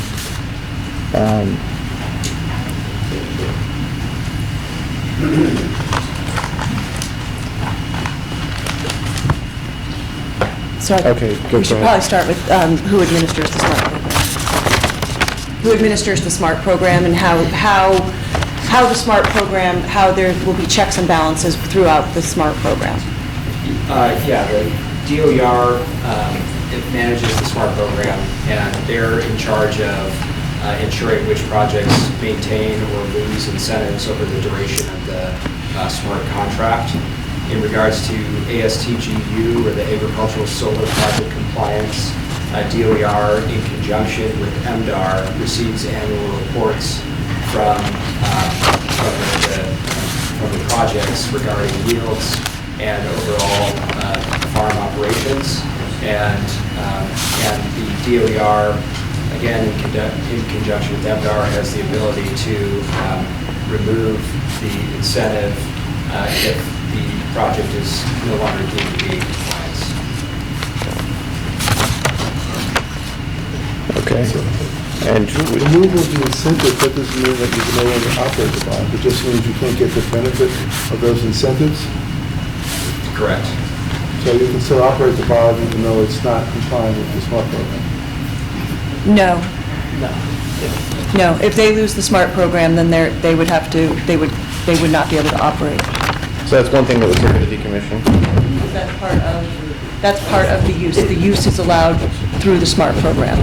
So is that a condition of any permit issue, or is that a? It wouldn't have to be a condition of a permit because it's part of the bylaw that they're under. It's not part of the current bylaw. So we had a question on the crop yields and the projection. Does Mr. Bottomley want to answer a few of those? What are the current crop yields on the areas? Sure, Fred Baldwin again. Prior to October 1st every year, we file the financial statements of the property that has to go to the Treasury Marketing Committee, which is federal, as well as DECUS, who's the handler, as well as the town as part of their 61A application process. So they get not only the yield, but they also get the income stream. That's a public record at the assessor's office. And I think we filed the last 12 years or so. As to any other issues that are specific, ask and I'll respond. I can't remember everything. I know the finance was the big. As to the monitoring, which Adam just spoke about, as part of the program for harvesting, we harvest, the yields are listed on a bog log, which is state applicable as well as handler applicable. So in succeeding years, if the installation of solar goes in, we will know what the yield is based on prior, historical data, because it is bog by bog by bog. Each bog comes under an FSA numbering system. And that, as I said, has to be reported to the towns as well prior to October 1st of every year. So we anticipate first year of construction, if that happens, a yield drop. It's our intent to long as the market conditions are still acceptable to keep the bogs in organic state. So our yield is down in the last, prior to last year, from previous non-organic years. This would be the third year of organic yield. Okay, and what type of harvest is it? Pardon me? What type of harvest? I think that was a question as well. As filed with the town, there's two different pricing structures. One fresh fruit, which is dry harvest, and the other is a wet harvest. If people don't know the difference, they can go to fairlandfarm.net and see the So video. what's the estimated harvest on the area with the panels? I'm not prepared to answer that. I don't know that. First, I can tell you last year's organic yield was over 4,500 barrels. Each barrel's 100 pounds, so 45,000 pounds. We anticipate a much better crop this year because we didn't have the same weather conditions that we had in 2018. Okay. And what is, Adam, you can probably answer this. I think you've answered this before, the projection of the yields on the areas with the panels? So we estimated as part of our application to the state a 50% yield, 50% of the historical yield. And actually the subsequent work we've done with the UMass Cranberry Station has shown that the expectation could actually be much higher, closer to 85%. But we've maintained the more conservative 50%. Okay.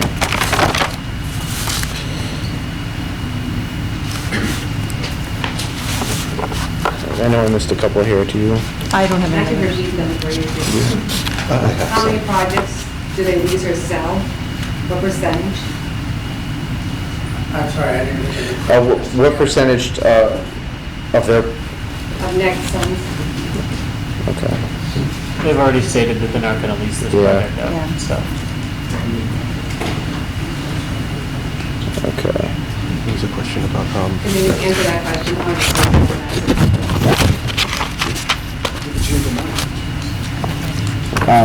if they want to know what the percentage of projects are leased or sold out for Nexon.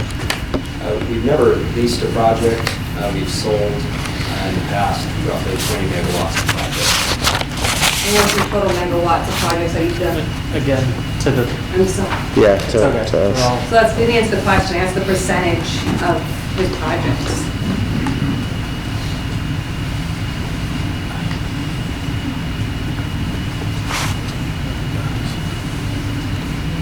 So, do you know the answer to that? The Yeah, percent? oh, I Okay. was waiting for you. to Sorry, answer, go but, ahead. Yeah, so it's that, I think I mentioned this at earlier hearings, but that was 50%.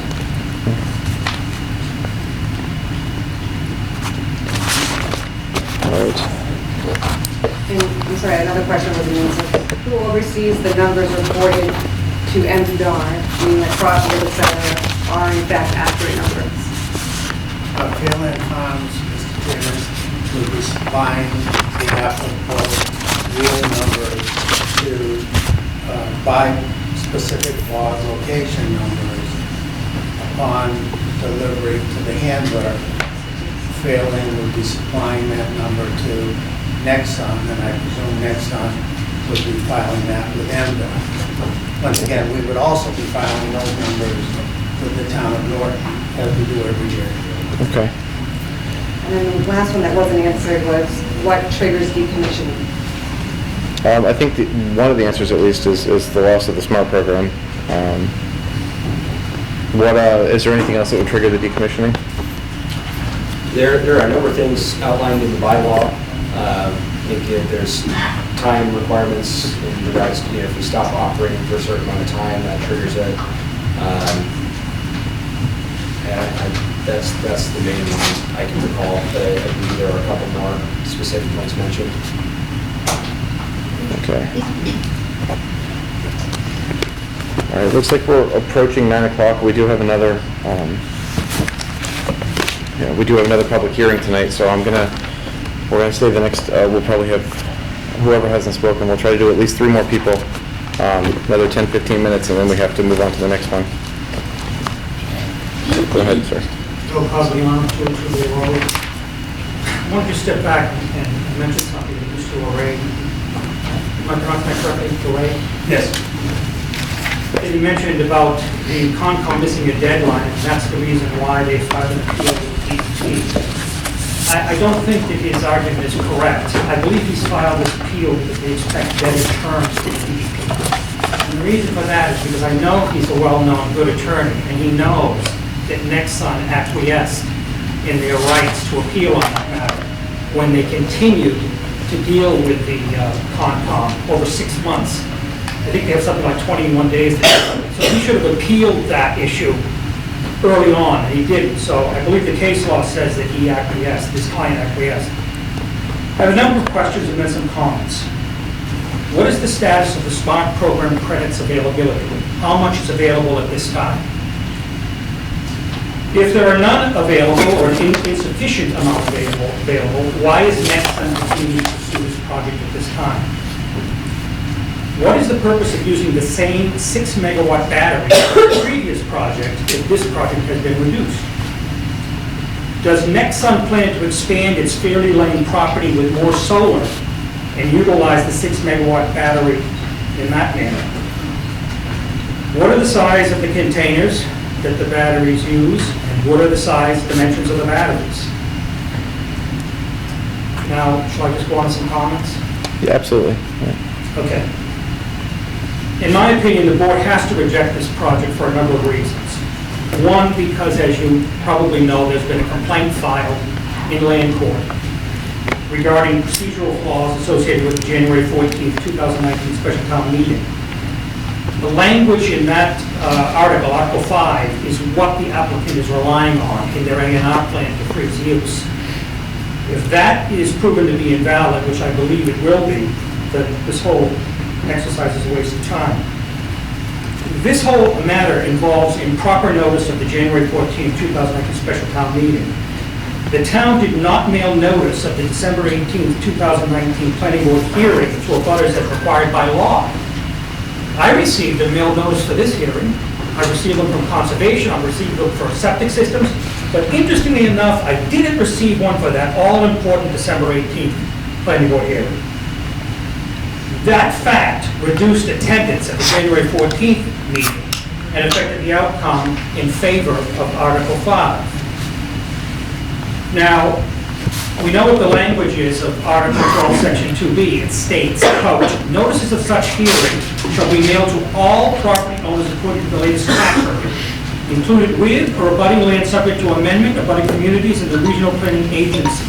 General notice will serve with proposed Mr. Cosgliano. amendments that universe the wide application of town." We got time up. 3 minutes. Okay. Now, Again, I'm sorry, I don't mean to cut you off, I won't take it from your time, but just keep in mind, we have to wrap this up. About 10 more minutes. according to the town assessor, there is only one active cranberry log in town. That's Phelan Farms. In order to use the SMART program, it has to be an active log. Therefore, it's pretty obvious that notice should have been sent by mail to the abutters. Why is that such an issue? It's because we have sufficient affidavits to show that it's mathematically impossible for Article 5 to pass with the proper notice. Next point. The reduced project consists of 3.9 megawatts of DC or 3.25 megawatts of AC. The project is therefore prohibited by the 2 megawatt AC SMART program guidelines. To comply with the SMART program, the applicant only needs 2.4 megawatts of DC, not 3.9 megawatts. A battery is not needed for solar projects. The purpose of the battery is to circumvent the regulations. The applicant has stated that battery systems are allowed in the SMART program. That is correct, but that incentivized program started in October of 2018. Does it make sense that the SMART program would incentivize battery storage to get around its own regulation of 2 megawatts AC for agriculture? It doesn't. That's insane. Why not a 2 megawatt battery? Why 6? Now, more importantly, and this also goes to a comment that Mr. Larray said earlier, Commercial battery storage systems are not mentioned in the Norton large-scale solar bylaw. In fact, I challenge anyone here to point out where they are. I can tell you right now, you can't, because I've looked through it. It's just not there. Therefore, they're not allowed. The project must be denied under existing Norton bylaws. When that bylaw was enacted in 2014 in Norton, Massachusetts solar projects did not use battery storage when built. According to the DOER, manager of the solar systems there, Caitlin Kelly, no projects in Massachusetts prior to the SMART program, which is as built of January 2018, had batteries, unless they were retrofitted. Battery storage is not customary or typical of Massachusetts solar projects. Batteries could not have been intended by the voters at the time when they enacted that bylaw because battery storage systems were not used at that time. Did people know they were voting for commercial battery storage systems in residential areas when the bylaw was enacted? Of course they did, because no, they wouldn't, for the same reason that we're objecting to it. There are other issues that other people mentioned. I'm not going to go into it again. The original project was soundly rejected by the board. Just because it's now reduced, what really has changed? This project should be rejected. It doesn't belong in that neighborhood. It goes against historical zoning. A commercial power plant does not belong in a residential neighborhood. It's as simple as that. And all the money in the world isn't worth that. I think that that's a conflict of interest that exists now between the town leadership and the residents in this town.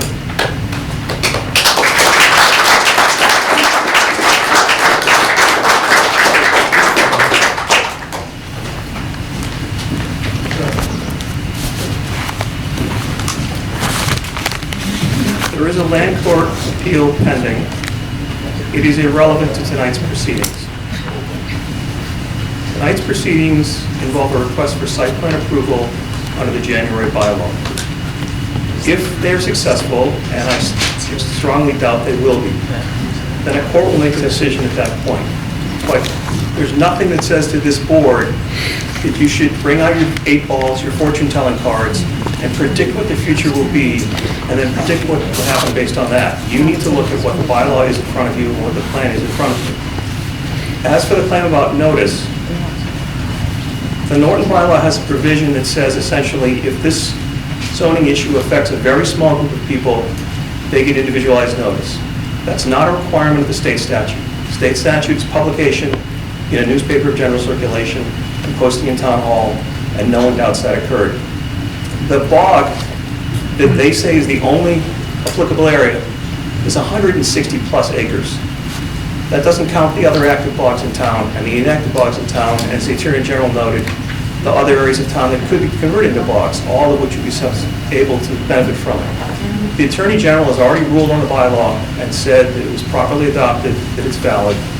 And the Attorney General said that in response to a claim that this was spot zoning, it was not spot zoning because it affected the entire town and it was properly adopted. So their notice claim has little, if any, chance of ever getting traction in front of a court. And in any case, that would be a court's job. It's not what's in front of you tonight. If you would like this to answer any of the other issues, I'd be happy to. Yeah, some of the other questions regarding the batteries, I think there was one on the SMART program. I think the question, one of the questions was already answered. If any more solar was planned on that, they said no. Same battery size, even though the project has been reduced. Yeah. On the 2 megawatt question, 2 megawatts is the limit of what you can deliver to the grid under the program. So the solar panels generate a certain amount of electricity in DC. It's converted to AC. 2 megawatts of that is delivered to the grid. That's what we're allowed to deliver at any instant in time. The extra capacity is stored in the battery so that as the sun shifts and the panels become less efficient and we're no longer generating 2 megawatts, we have the electricity in the battery to continue delivery. And then potentially as the sun goes down, the battery is still draining. So what you get is much more green electricity out of the same area by using the battery. That's why the state is giving incentives for adding batteries to these sorts of projects. Why are you using the same batteries for this site as you did for one of the present sites?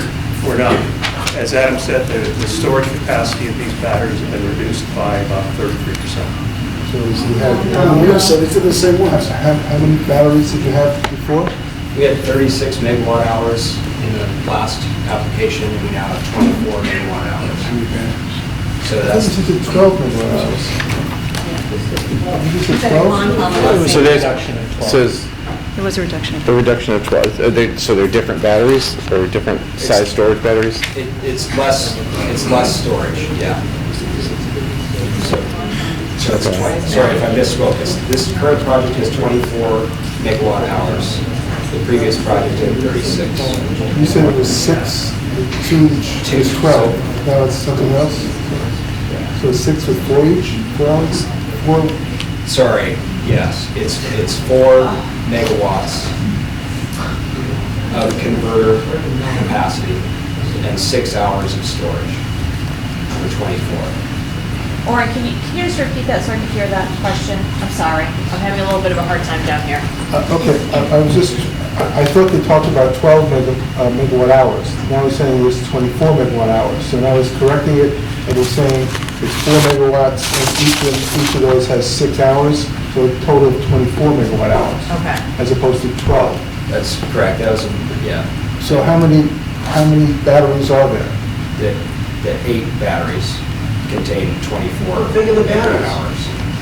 So not 8 cabinets of batteries, just 8 batteries. 8 containers of batteries. 8 containers. I think this is some of the confusion that we're having, so. Yeah. So, I think that, Steve, I'm trying to get to Yeah. what your question was. So it's 8 containers of batteries. With 8 in each container. so energy storage batteries are made up of individual cells that look like computer servers.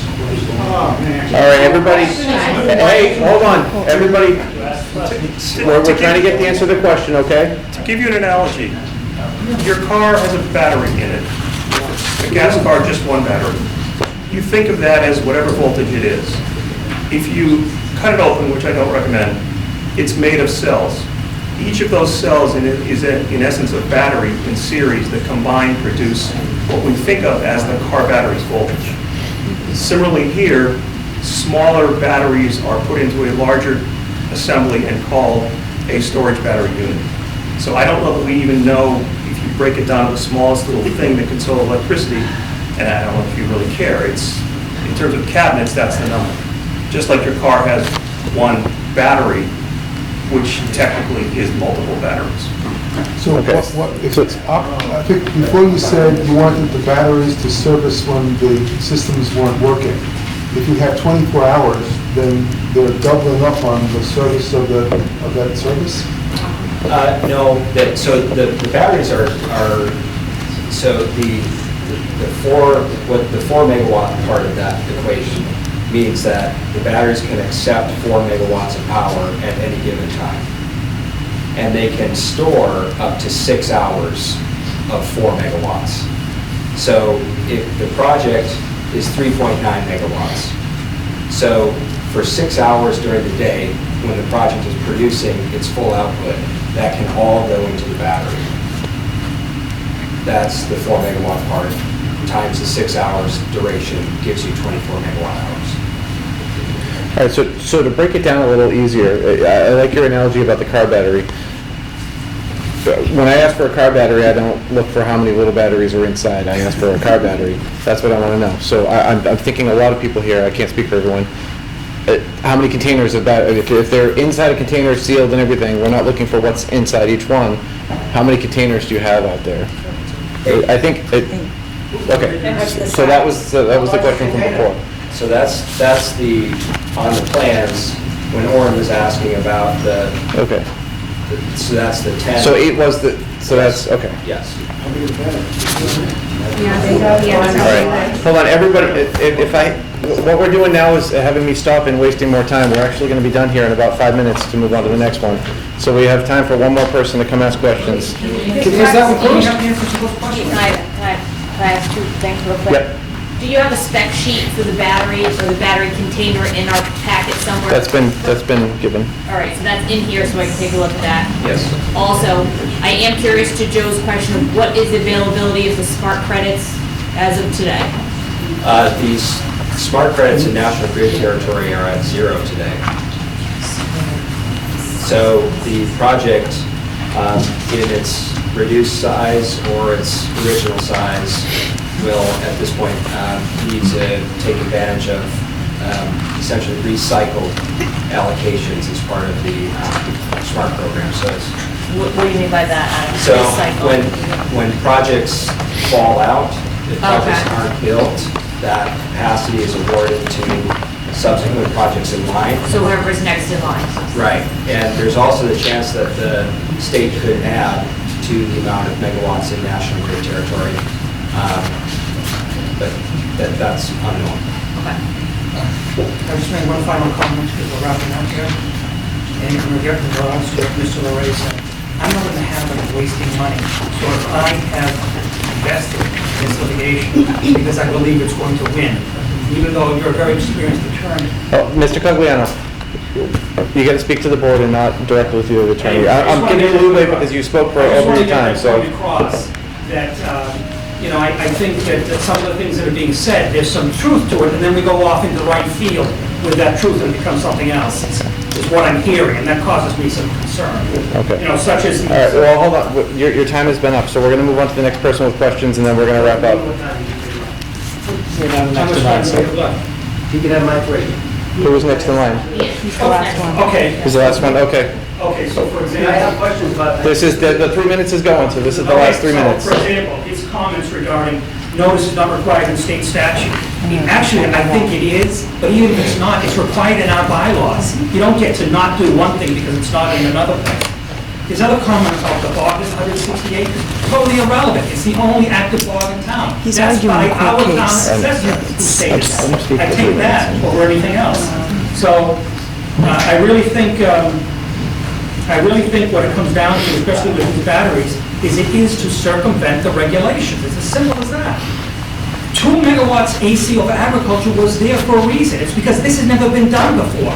They want this on a smaller scale to try it and see how it works out. That's one of the problems that MDOT has with this project. Anyway, that's all I'm going to say. Mr. Chairman, to answer the question, how Okay. large the containers are? The containers are listed in the spec sheets as well that were provided. It's all in the Dropbox. Is it a 6 megawatt So, battery or 4 we have- megawatt battery? Because I don't understand how this works. Is it a 6 megawatt? That's already been answered. We have 2 minutes if the gentleman would like to speak. Just very simple. There are sizes. How many piers are going to be in this project, pounding into the You have ground? to, you need to address the board. How many piers, are going to be pounding into the ground? His name and address. Oh, you have to, also, can you please provide your name and address? I'm sorry, Mike Wagner, 211 Bay Road. Okay. Okay, you can continue. And following up with that, how many piers, my concern with everybody else is the residents, is the clean drinking water. And I'm asking for a condition for the board, if we can have our water tested, if this project goes through, our water tested once a year. To make sure that it stays clean. Because when we pound all those piers in the ground, you could hit a vein, a well water.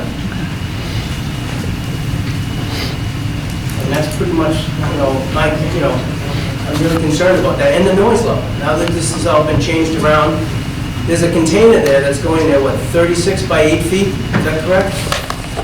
That's gonna house the batteries and the inverters, and that's a huge container. There's gonna be venting, there's gonna be noise. We still got articulating solar panels that are gonna drive noise too. The other thing that I asked a while ago back, when the wind blows, are we gonna hear a lot of whistling sounds? You know, this is the first in the country of this project. Never been tested, never been, looked at and studied. And here we are in a residential area putting this big massive project in that's gonna affect a lot of neighbors, a lot of families, devaluating their homes. So I'd like to see those questions answered. And I'd like to have those conditions put on, have my water tested. I don't compromise the safety of my family. I'm sure you guys don't either. Thank you. Thank you. All right, gentlemen. None of the piers will be pounded into the ground.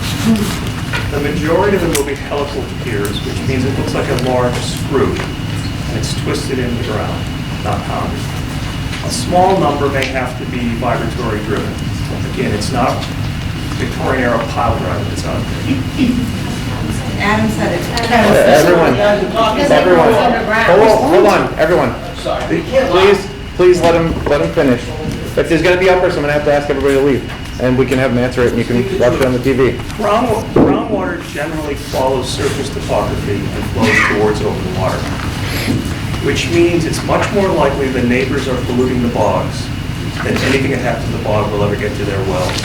The fertilizer, the dog waste, whatever is in their yards is washing towards the bogs, is going into the ground, and the groundwater is moving towards the bogs. We're talking about galvanized steel piers. And galvanized steel is used in every culvert under any road in this town. The same galvanized steel has been used for decades to keep things that need to be put in the ground from rusting. It's not a pollution issue. Okay. So do we know how many piers? So we have a number? 2,500. 2,500? And how do you know what you're going to use without doing the geotech yet? Are you just So using that's- historical data? Or? Yes, so the... I mean, have you gone out and done test borings, right? Right. So the soil data, the NRCS soil data gives, a rough guide to what we could encounter, and it's primarily sand, given that we're in only the upland bogs. And so for sand, helical piers are the preferred support. We're expecting we may also run into some clay. And for clay, that's where we need to use the vibratory-driven piles. But the geotech report is what is going to finalize our numbers. You can't make a final determination until you've done some borings, and you haven't done any test borings yet, right? Just Correct. to sample? Okay.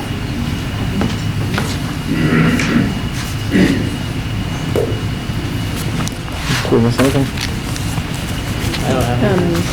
The water testing, that was just a request. Okay.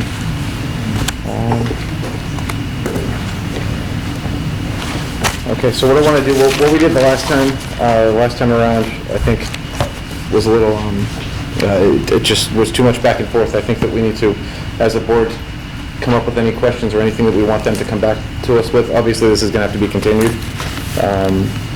I don't think it should be continued and continued and continued and continued. I think we need to ask what we're expecting, what we're looking for, and have them back. So as a board, do we have anything we're requesting from them, from Nexsun?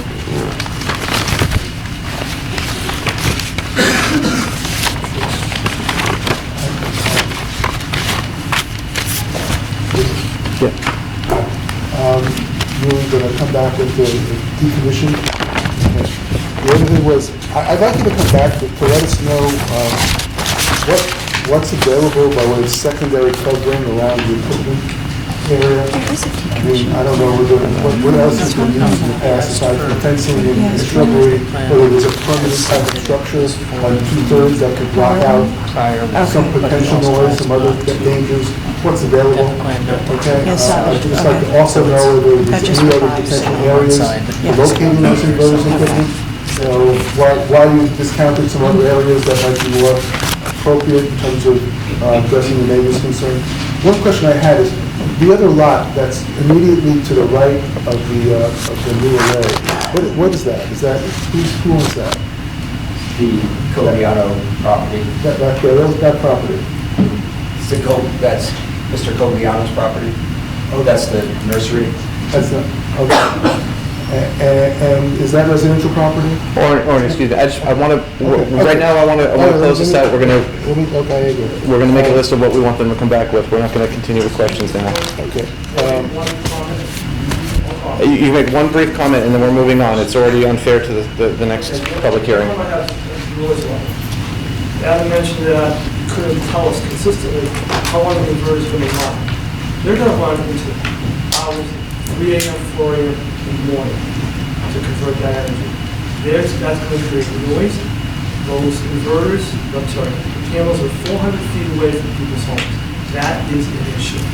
I like peace and quiet.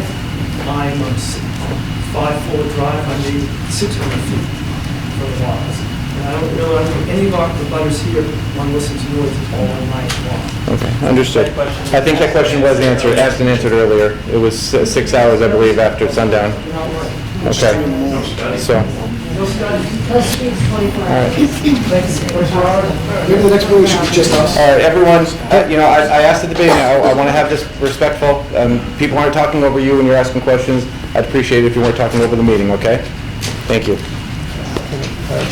Orin, continue, please. You were going to give us a different array, a sound array from this location? Sound, Yes. you said it's in here?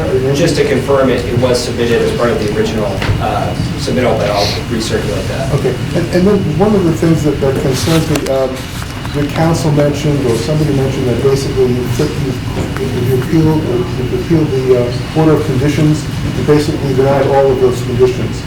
I would like to know which of those conditions you have a problem with, and which you're willing to agree to as part of this. I have it. order. Orin, we have that. Warren, I have that for you. I can give that. We have that. Yep. Okay. We make that available? Okay. And then, you mentioned that there's a pre and post, I think you talked about sound, what you propose to have done and how you propose to have that done? Is that something that we could work with Paul to provide? Yeah, rather than us make that up, I'd rather let's have a proposal coming from you as to how you would do that, when you would do that, and what it would look like, and when you could see that when would be the next result, rather than us trying to invent something for you. If you've done this before, we'd like everyone to entertain what you want to propose.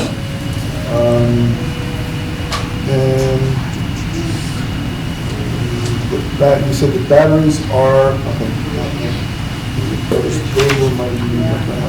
have you, in terms of screening, I've heard that there's some abutters who have not been approached, or you may be approaching those abutters on the areas that are now affected to confirm, have you spoke with these abutters?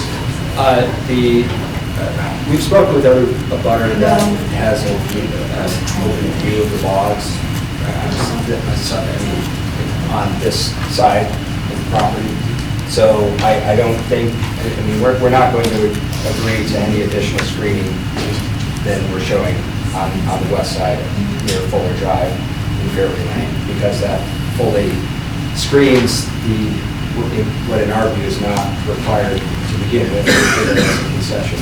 So along Fuller Drive, we're not going to provide any additional screening. On Fairway Lane, we have maxed out what we can reasonably provide. According to our landscape architects, we can't install larger trees than we are specifying in that area. I thought there was an abutter, was it Fuller Lane that mentioned that she had this approach? It was 207 207. 207? All right, so I think there's two different areas. There's 11 Fuller, if I got the address right, yes, 11 Fuller was one, and then whether or not you'd be willing, Adam, to screen the access road for 207 and 205 Bay Road. Right, we kind of talked about that at the beginning. Oh, right, the access road here, yes. Right, so that would be, I'm assuming, Orin, some of what you'd like to see in a revised. Yeah, again, in the interest of time, I think we need to get this to a point here. Any additional screening, is that what you're requesting? Any additional screening that you're going to provide? And I know we talked about on the access road there, so we'd like to see that. Is there anything further that you'd like them to come back with? No, this time. Okay. Anyone else on the board? There was mention of peer reviews that are outstanding from previous meetings. I don't know what they are, but if there are any outstanding ones, we want those as well. I think you had mentioned it, or if somebody did. I don't know what peer reviews we had requested. I don't think they were done. I think that there was a request to have it done if approved, so it would be a condition. Okay. Please correct me if I'm... That's what I was, Okay. Sorry, say that again. It was that the peer reviews were going to be a condition. Okay. That's why they weren't done. That's not... In the beginning, you had asked for a water thing, are you going to tell them? We're not at the point to do conditions at this point. What we're at is asking them what they're going to come back with. Correct. I think it's just a simple one. Adam, do you have a stack of business cards with you tonight? Anybody raise your hand if you'd like Adam to give you a business card? So you can email him any questions you have about screening or anything else. After this point, I don't want anybody to say we haven't had the chance to speak with Adam. He said he hasn't, and he said he's gonna do it, he still hasn't. So at this point, I agree with Tim. I mean, if he's willing to give out his business card to speak with anyone. He wouldn't So, have hold on, anyone- we're not gonna do a back and forth. That part of this is over. We did agree. All right, so anyone who wants his card, He refused to meet with we'll us. pick it up. Look, everybody was respectful when you all were asking questions. I expect the same in return for this board. We're here voluntarily. Tim came up with a great idea. Anyone who would like to speak with Adam can take his business card. If not, that's fine. Is that okay with you? Absolutely. Okay. So anyone who would like his business card can get it after this.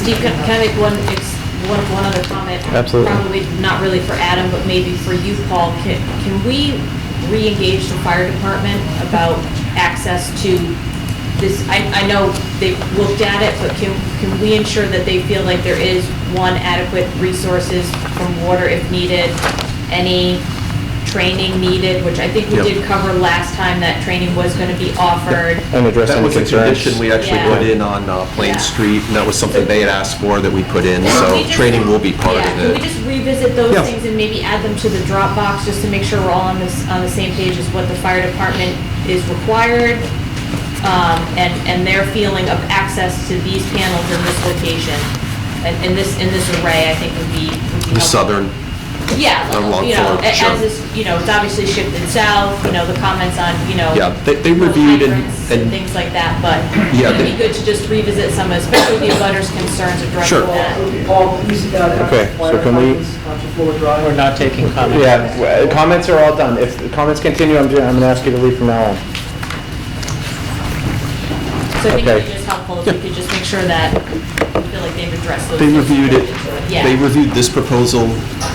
Their issues were the same as last time, but we'll look specifically at along the southern panels to make sure that there's good access, and Okay. we'll check on the water. How would they, Yeah. if there were an incident, if there were a fire there, what water would they use for suppression? Okay. Or chemicals, you know, Right, just yeah. depends. Okay. Okay. Anything further we're requesting from next time? Which meeting should we continue this to?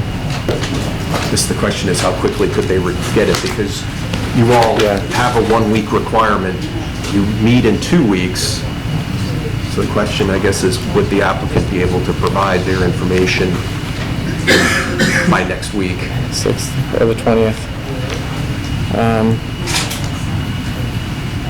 Why don't we continue to the 20th of August?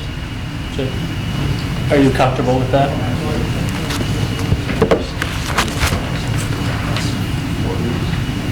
And we think we can submit everything in a week if you go back to here too. Okay. So the next meeting is August 6th. All right.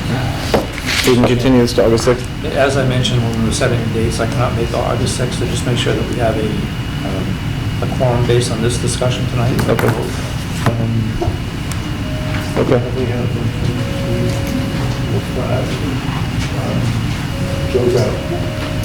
So we would still have to post it. So let's put it on for the 6th. If there's an issue with a quorum, then we might have to push it. So we'll touch base on that. We'll continue to the 6th for now. If it has to change, everyone will be notified properly. And that'll be here. It'll be on the here. website. They won't be individualized, This individually. is a site plan review, not a special permit, so we don't need this, the supermajority, right? Well, you all still have to weigh in on the special permit Yeah. for the floodplain district. But as a board member, you have one, you can watch, if you miss next week, or in 2 weeks, you can watch the video, and then there's a form to complete, and that Yeah. meets state law. But any board member can only miss one meeting. I understand that, but if you go to a vote at the next meeting, it doesn't matter. I'm not here to vote, right? If you vote on August 6th, if the board decides to take a vote on August 6th, Right. I won't be here for the vote. Okay.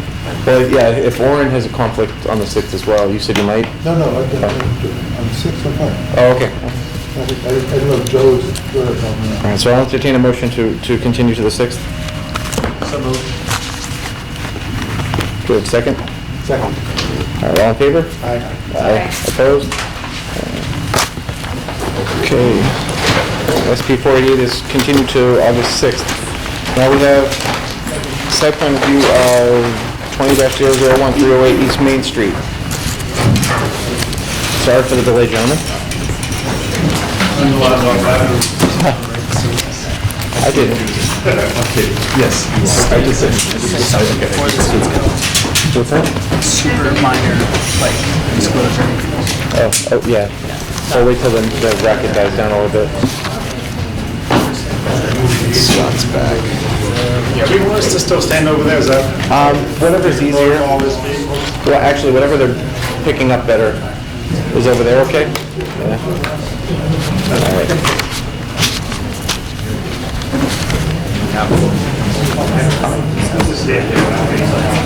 I'm gonna miss the first minute of this. Yeah. Let me, Tim, what do you have to say? I have to go into the restaurant. I was just going to say for the record that I don't expect this being any kind of conflict, but at one point Hey, I was hold on. employed I'm by sorry. an NBC affiliate. Gentlemen, we're still in meeting here. We haven't opened the meeting yet, so we should open that. Mr. Chairman, as a resident of the village, which is in the butter, I'll recuse myself. Okay. And we have, Tim has something as well.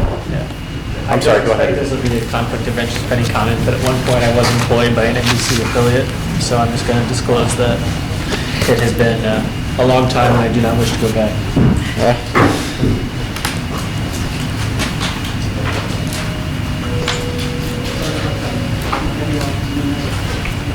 Okay. Whenever you're ready, gentlemen. Thank you, Mr. Chairman, members of the board. We certainly apologize for submitting some materials this morning, contrary to your policy about 7 days in advance. But unfortunately, we didn't know about that. So anyway, my name is Jeffrey Angley, attorney for Angley in Boston, and I'm here on behalf of NBC Universal.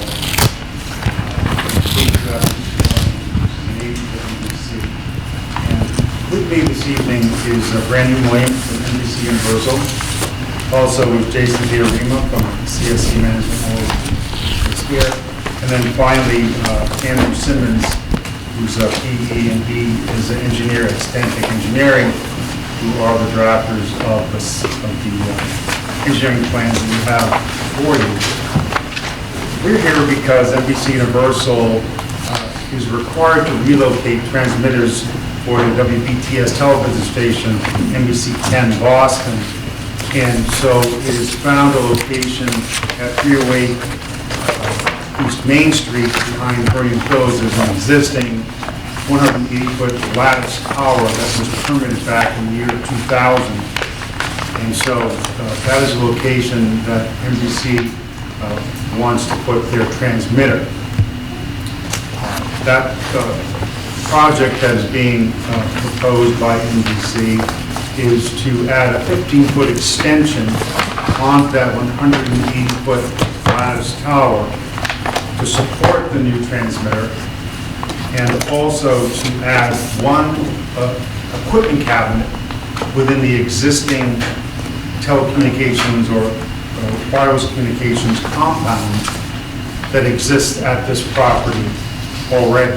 So that is what the request is for site plan approval. There was a set of plans that was submitted, you have them, and Mr. Simmons from Stantec will go over those plans in some detail, and will be able to answer any questions you have about what's sited on the ground and what's proposed on top of that tower.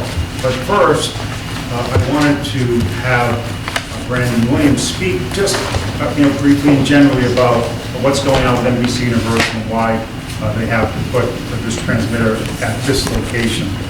So Brandon, if you could give a little background to the board, and then after that, I'll make some comments, and then we'll have Mr. Simmons come to go over the same.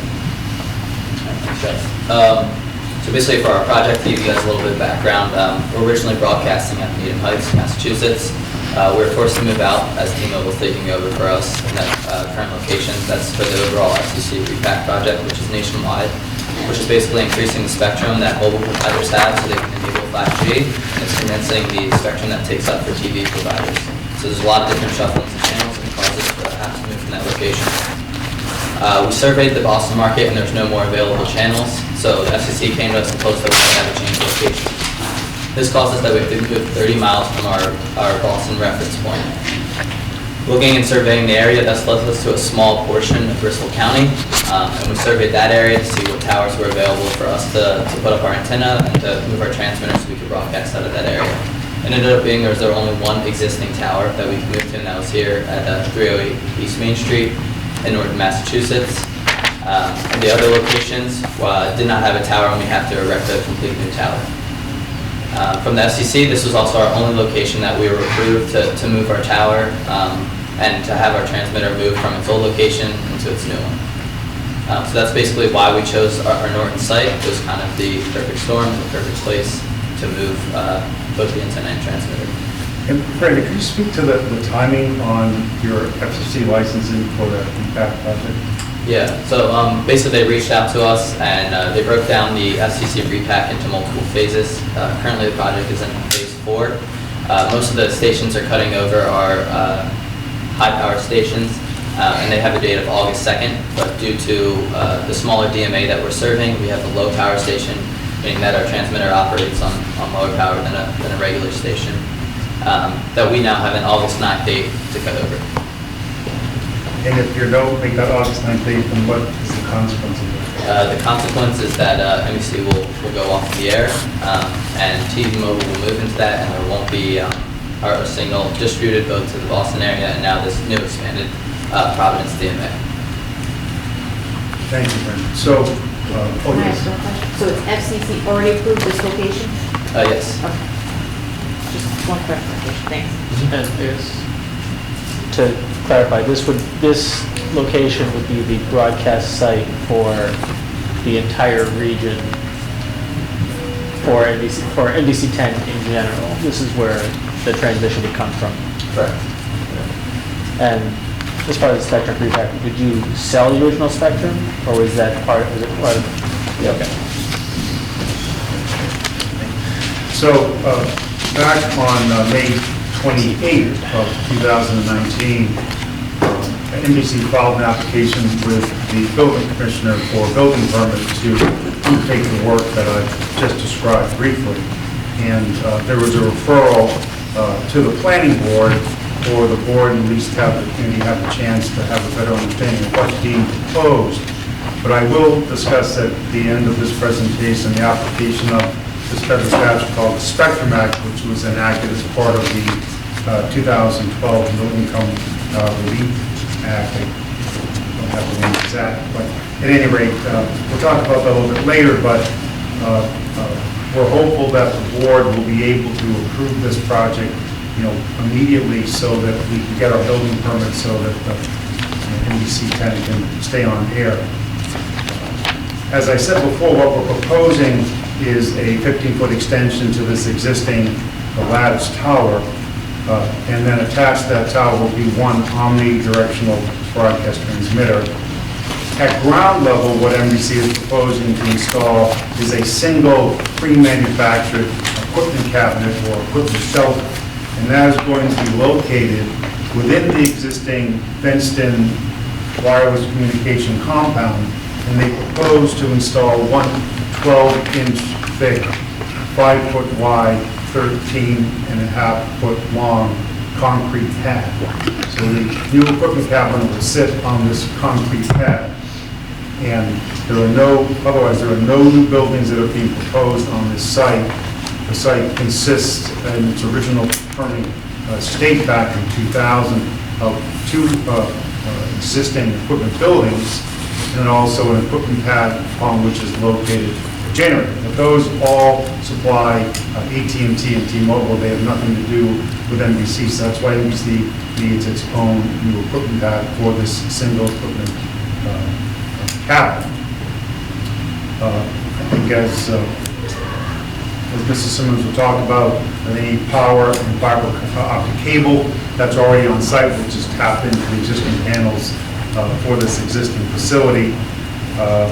there's going to be, with that concrete pad, about a total increase in impervious surface of 65 square feet, about 200 square feet of disturbed area. The total that would then be, brought back to a grade. That's for the installation of underground cabling for the power and fiber optics. So just a de minimis site changes during the construction.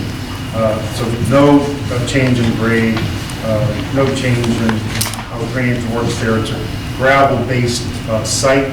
Gravel will remain, the concrete will go in. Erosion and sediment control measures will be in place throughout the project. As I said, all the work is going to occur within this existing compound. The time to complete this work is about 3 weeks.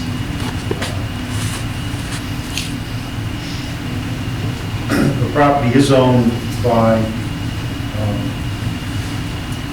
Reuben Norton LLC, which is related to Burning Hills, and because the prior owners of Burning Hills, and Burning Hills uses this facility for distribution, their distribution center, at least one of them. Access to the site is going to be over and through the existing facility, this distribution facility, and as Mr. Simmons will show you, there's a kind of the last building back on the site. Behind that is where the cell tower is, and so, well, as I say, we're just adding to this existing compound. So I think perhaps what I'll do is stop, and we'll let Mr. Simmons go through the project in a little more detail, then I'll come back at the end. Okay, the cover sheet shows the zoning map, tax map, and location map of the zoning map which determines its industrial zone. The tax map shows the property lines, lot numbers, and the location map. Gives an aerial view of the site location. This is the site plan. It shows 2 existing structures, buildings, large buildings on the site. This is the lot. This is the compound. And this is the tower within the compound. The compound is L-shaped.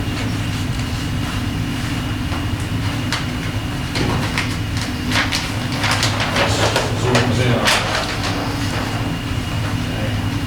L-shaped. Existing building. This is a large existing building here. Our small shelter is going back here behind the existing. There's an existing utility pole here. We'll bring power down the pole, we go underground to the pedestal. We're going to mount the meter. From the meter to disconnect switch and a manual transfer switch that would allow for a connection of a portable generator. From that transfer switch underground to the shelter.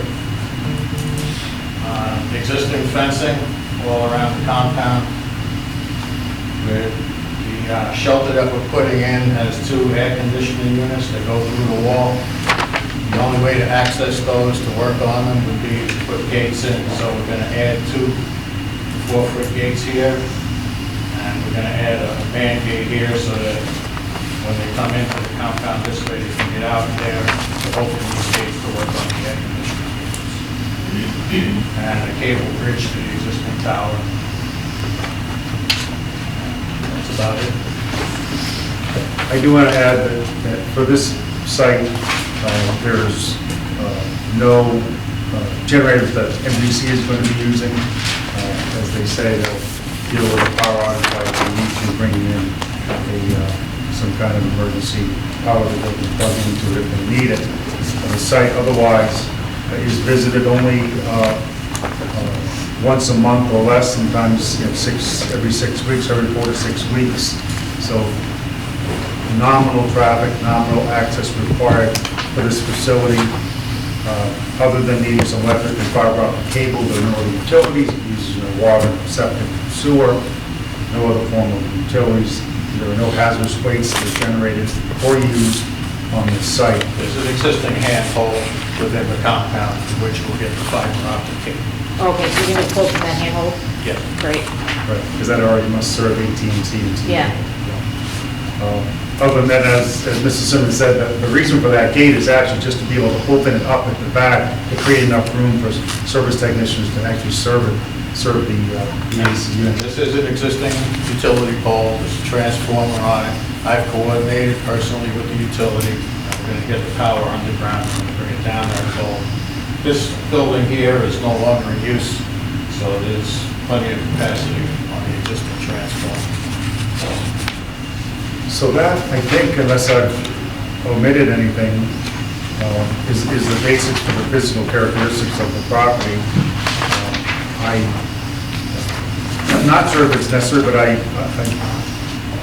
should mention that I referenced earlier the Spectrum Act. The Spectrum Act is a piece of federal legislation, and what that act provides, in essence, is that a state or local government may not deny and shall approve any eligible facility request for a modification of an existing wireless tower or base station that does not substantially change the physical dimensions of the tower or base station. So this application is made under the Spectrum Act. That's why you did not get a full site plan application. You didn't submit a plan regarding erosion controls, wetlands, locations, traffic studies, things like that, because under the Spectrum Act, as long as we are not making a substantial modification, which is defined in the regulations, then NBC is entitled to approval of this project, really immediately.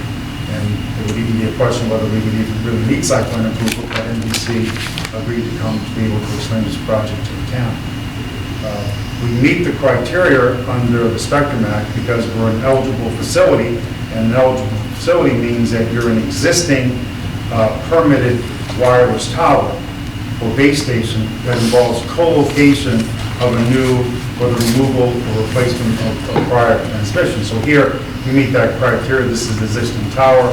We provided a copy of the permit back in 2000 that the Northern zoning bylaw granted for this tower. This tower, by the way, was a relocation in 2000. I couldn't track back how far it was that this original tower was located on the site, but I do know that in 2000 it was moved back behind this facility at the very rear, and even that decision refers to the existing structures there, and it permitted an existing pad, as I mentioned earlier, that is being used now for a generator for the current owners. I had given you a couple of Google photographs, and perhaps that might give some visual cues to kind of what's going on this site. You can see we've given you a photograph of the Bernie and Phil's location. So you come down East Main Street and you come from the center toward this site, you take a left and go into the entrance drive that goes to the Bernie and Phil's facility. You can see they have parking on the left, so they've got already laid out a pathway through their parking lot. And there's actually, you see that little circle, it looks like concrete, which makes a little park. And when you hit the rear of that building, there's actually a guard gate back there. There's a swing gate that is manipulated manually. And so that has to be opened up, and that gives you access to the very rear. And you can see on this Google photograph that the tower is way at the back of this site. And I gave you a close-up of it, which gives you a little better perspective. You can see the two existing structures that were there from a very long time ago, pre-2000. And then you can see the telecommunications tower. So it is an existing permitted telecommunications facility. And so under the Spectrum Act, as long as you are not making a substantial modification, then the municipalities are required to approve these. And we're not making a substantial modification because the standard for substantial modification is defined in the regulations. And the essence of those is that you can't have an increase in height of greater than 10% of the existing height of the tower, so that's 180 feet, so you can't go higher than 18 feet, and we are proposing 15 feet. You can't go wider than 20 feet, or the width of the tower section at the point where you're adding the equipment. Here, we're just adding a small transmitter antenna, which is not wider than the width of the tower at the location where it will be placed. all of your work has to occur within the existing compound. All of our work is occurring within the existing compound. You can't make any modification that affects camouflaging characteristics of a pre-existing site. Here, there are no camouflage characteristics. And finally, the final criteria that you have to meet is if you cannot be operating contrary to any conditions of the existing permit for the site, for this telecom site. And in that 2000 decision, there were no conditions that were attached to the permit. So NBC does meet the criteria for approval under the Spectrum Act. And so therefore, for that reason, and because it really is just a very modest change to this existing site, we asked the board to approve it. And we would ask, with all due respect, that you could approve it promptly, because we'd like to have this broadcast station not be Couple quick questions for you. Typically, there's a 200-foot threshold of antennas based on FAA. That's for lighting, yep. For lighting. Are you familiar with how close to the nearest airport you are? Nearest airport? Yeah, sure. Depending on how you draw a line on the map, you may know within 2 miles, maybe under that threshold? It is close. However, the FAA coordination already approved.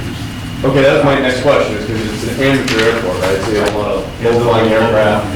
And if you breach that, it looks like you'd be at the 195, 198-foot level. So I was curious if your antenna does have a site registration, if it has been approved by the FAA. It is registered, it is approved, and the tower is currently lit and will continue to be lit after the project. But they have approved it with the new height presentation? Good. And we can submit, we can email it in if the board wants a copy of the FAA. Yeah, we found that.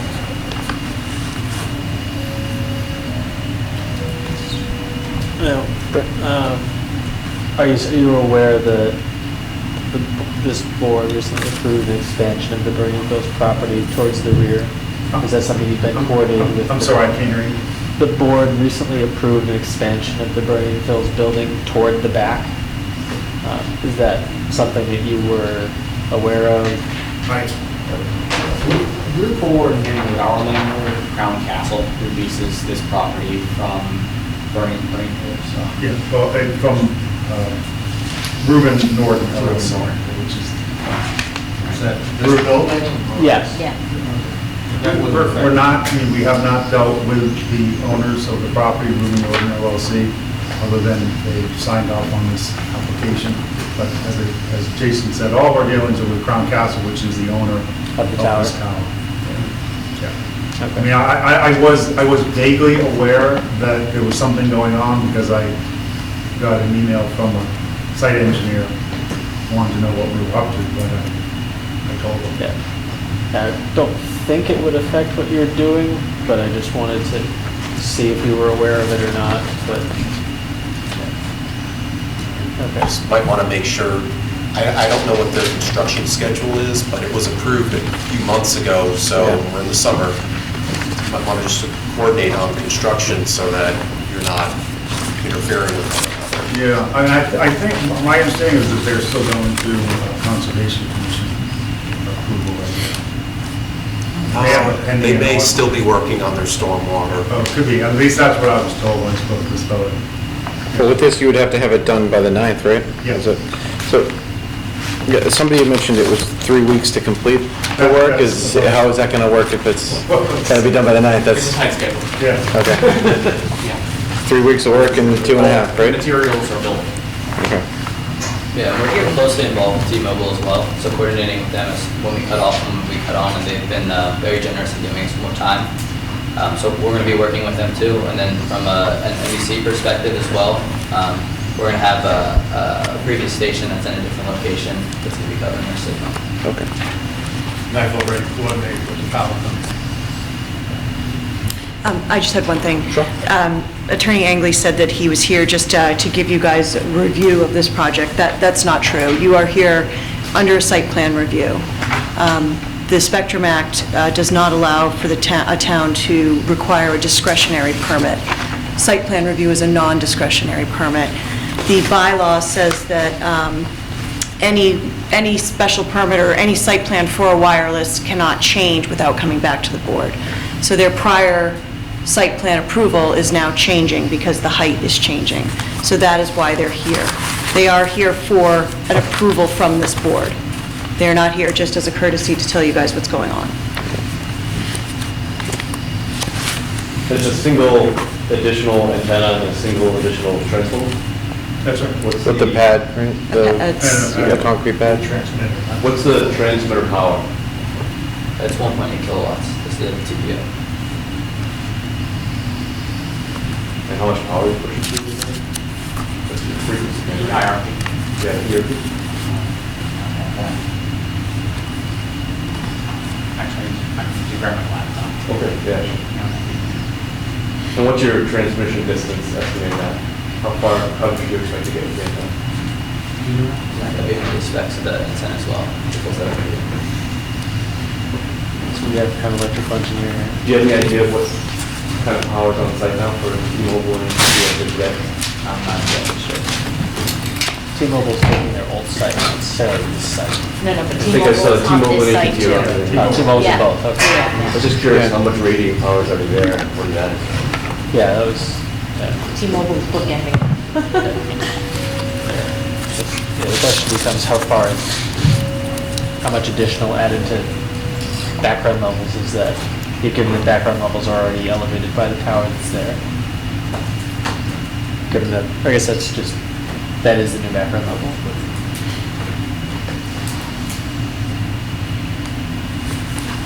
Do you have any questions? Kevin? You want a motion? No, do you have any questions? No questions. Okay. I was just curious on the number that you had first. Yeah, so we'll wait for that there. While we're waiting for that, do we have any other questions on this?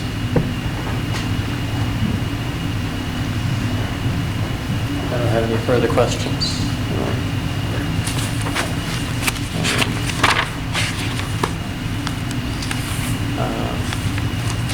While we wait for that answer, should we ask if there are any public comments? I thought I had a question, but yeah, we'll ask for it. Is there anyone in the audience that would like a question? Orin, you might go too. That's why I was looking this way. NBC 10 in Boston, signed on January 1st, 2017, and before that, it was a low power station, and it's the NBC station for Boston. Right? All right, that's right, Peter. Good job. Any projections on visibility with that additional space in terms of the butters? I know it's right now, it's not visible, I don't know whether or not any kind of coverage was needed, if it has some visibility to any of the surrounding residential areas, I don't know. I don't have the answer to the other question. It's 15 kilowatts. Okay. And it's covering what area? That I don't know. Okay. Yeah. Float around the couple. Okay. If there aren't any, Good reception is what you're telling us, Scott, right? Maybe go over. Rabbit ears. sorry, without any further questions from the board, I think we need to close the public hearing before we, So moved. okay, we have a motion. I'll second the motion to close the public hearing. Motion and a second, all in favor? Aye. Aye. Opposed? Thank you.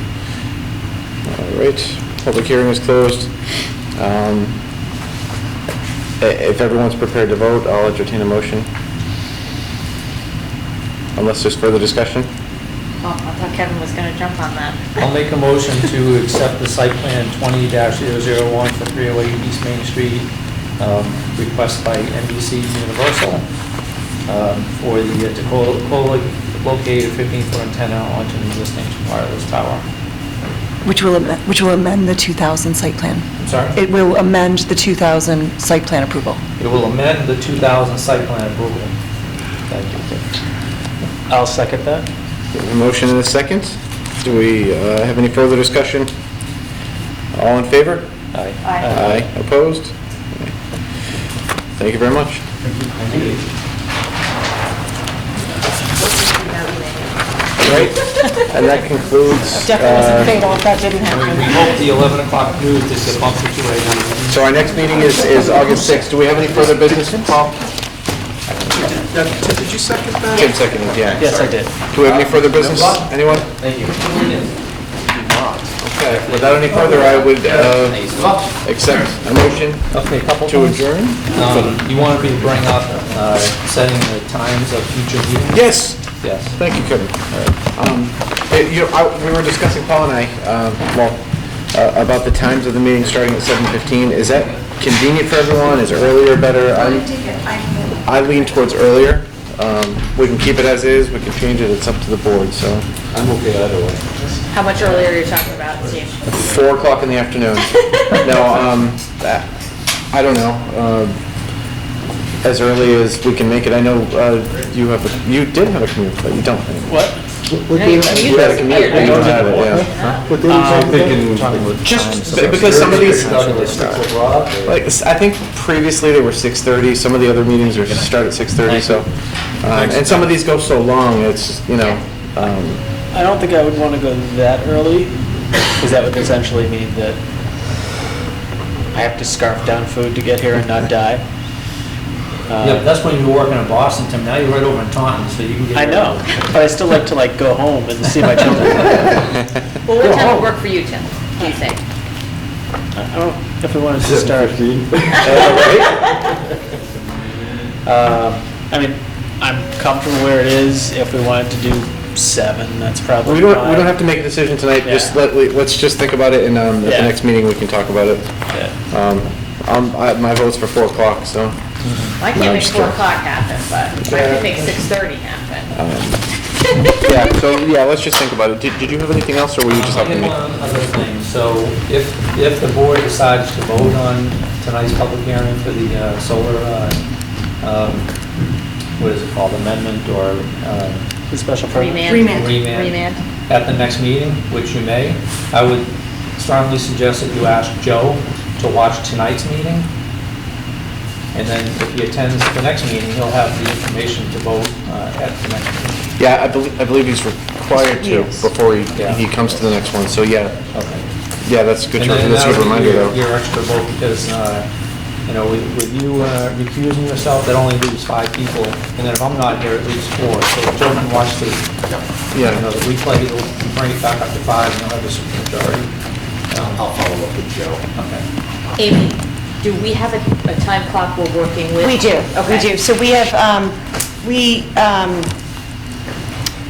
have about one more meeting, the August 6th meeting, and then once we close that, we are supposed to issue the decision as soon as possible, but within 90 days. Okay. But we have a report to the court due on August 30th, and the judge had said to us verbally that he expects a decision to be, he expects us to report to him with a decision by August 30th. Okay. I don't think we have to have a written decision necessarily by August 30th, but a vote, and maybe a few conditions that we've discussed, things like that, but that's where we're at. Okay. Yeah, I was trying to get as many people up as possible, and we'll do that next meeting, too. Provided it's new information. Yes. Yeah. Yes. Then And, I think you would be fine. I hesitated to use the word drag on earlier, but I want to make sure that everybody has their voice heard. Right. So, Mr. Chairman, just a suggestion, the people that did speak, I know you're taking notes, they don't need to speak again because there's no additional information to speak on, unless something comes up, I guess. Yeah, I'll ask for that. I don't think I can enforce that. I absolutely will ask for that, though. I think it's a good idea. Anybody who hasn't spoken If there's should no get... additional information before, brought, then the comments were already, taken under advisement, so unless there's additional comments. Or it's something that they've responded to, the applicant has responded to that they have comments on. Yeah. I think maybe just initially ask if anybody did not speak at the previous meeting, they can line up first, and then, depending on what time we have, to allow for further questions from people who already spoke. Yeah, I initially was going to put a time limit on it before we even started, but I wanted to see how it went and how it flowed, so Yeah, and I think it went okay till the end. At what point can we consider additional meeting times, maybe into September? When would we typically do that? Just so we can start scheduling stuff? I think we scheduled... Let's go, Kevin's not going to be here, so Maybe we can start working with some consensus dates anyway, so we know what Kevin's availability is. So if Joe's here next week, next time we can finalize this. So, yeah, let's think about some dates for September and October. I'd like to get a few months together. And when Joe's here, maybe Kevin, you can email him to Paul, if there's anything you're not available in those months. Well, I don't have my calendar with me right now to do that, but at the last meeting, I did say I wasn't available August 6th, I don't know if you guys remember that, so. Yeah, I'm not no. leaving you dry and No, behind. the next meeting, if we have time, I would like to, like Orin said, get some meetings scheduled out, so if you have any conflicts that aren't scheduled yet for September and October, just email them to Paul, and then he'll have that for us. And then we can confirm up to September, October. And we're still trying to stick with the first and third Tuesday I of think every so. month? Yeah. Yeah, I think the only conflict in September was just where Labor Day fell, right? Mm-hmm. I think we mentioned that the last. Yeah, so, and that's why we came to an impasse, so, okay. Okay. So it's the 6th and the 20th. Right now, yep. Right now, and at the next meeting, we'll schedule them out a couple months. Okay, and it's on the record, thank you all for tonight. You did a great job. It can be very difficult, and I think everybody here composed themselves. Did a great job. Same to you. You too, Peter. Yes, especially Peter. Thank you. Motion to adjourn? Thank you. We have a motion to adjourn. Second. Second, all in favor? Aye. Okay.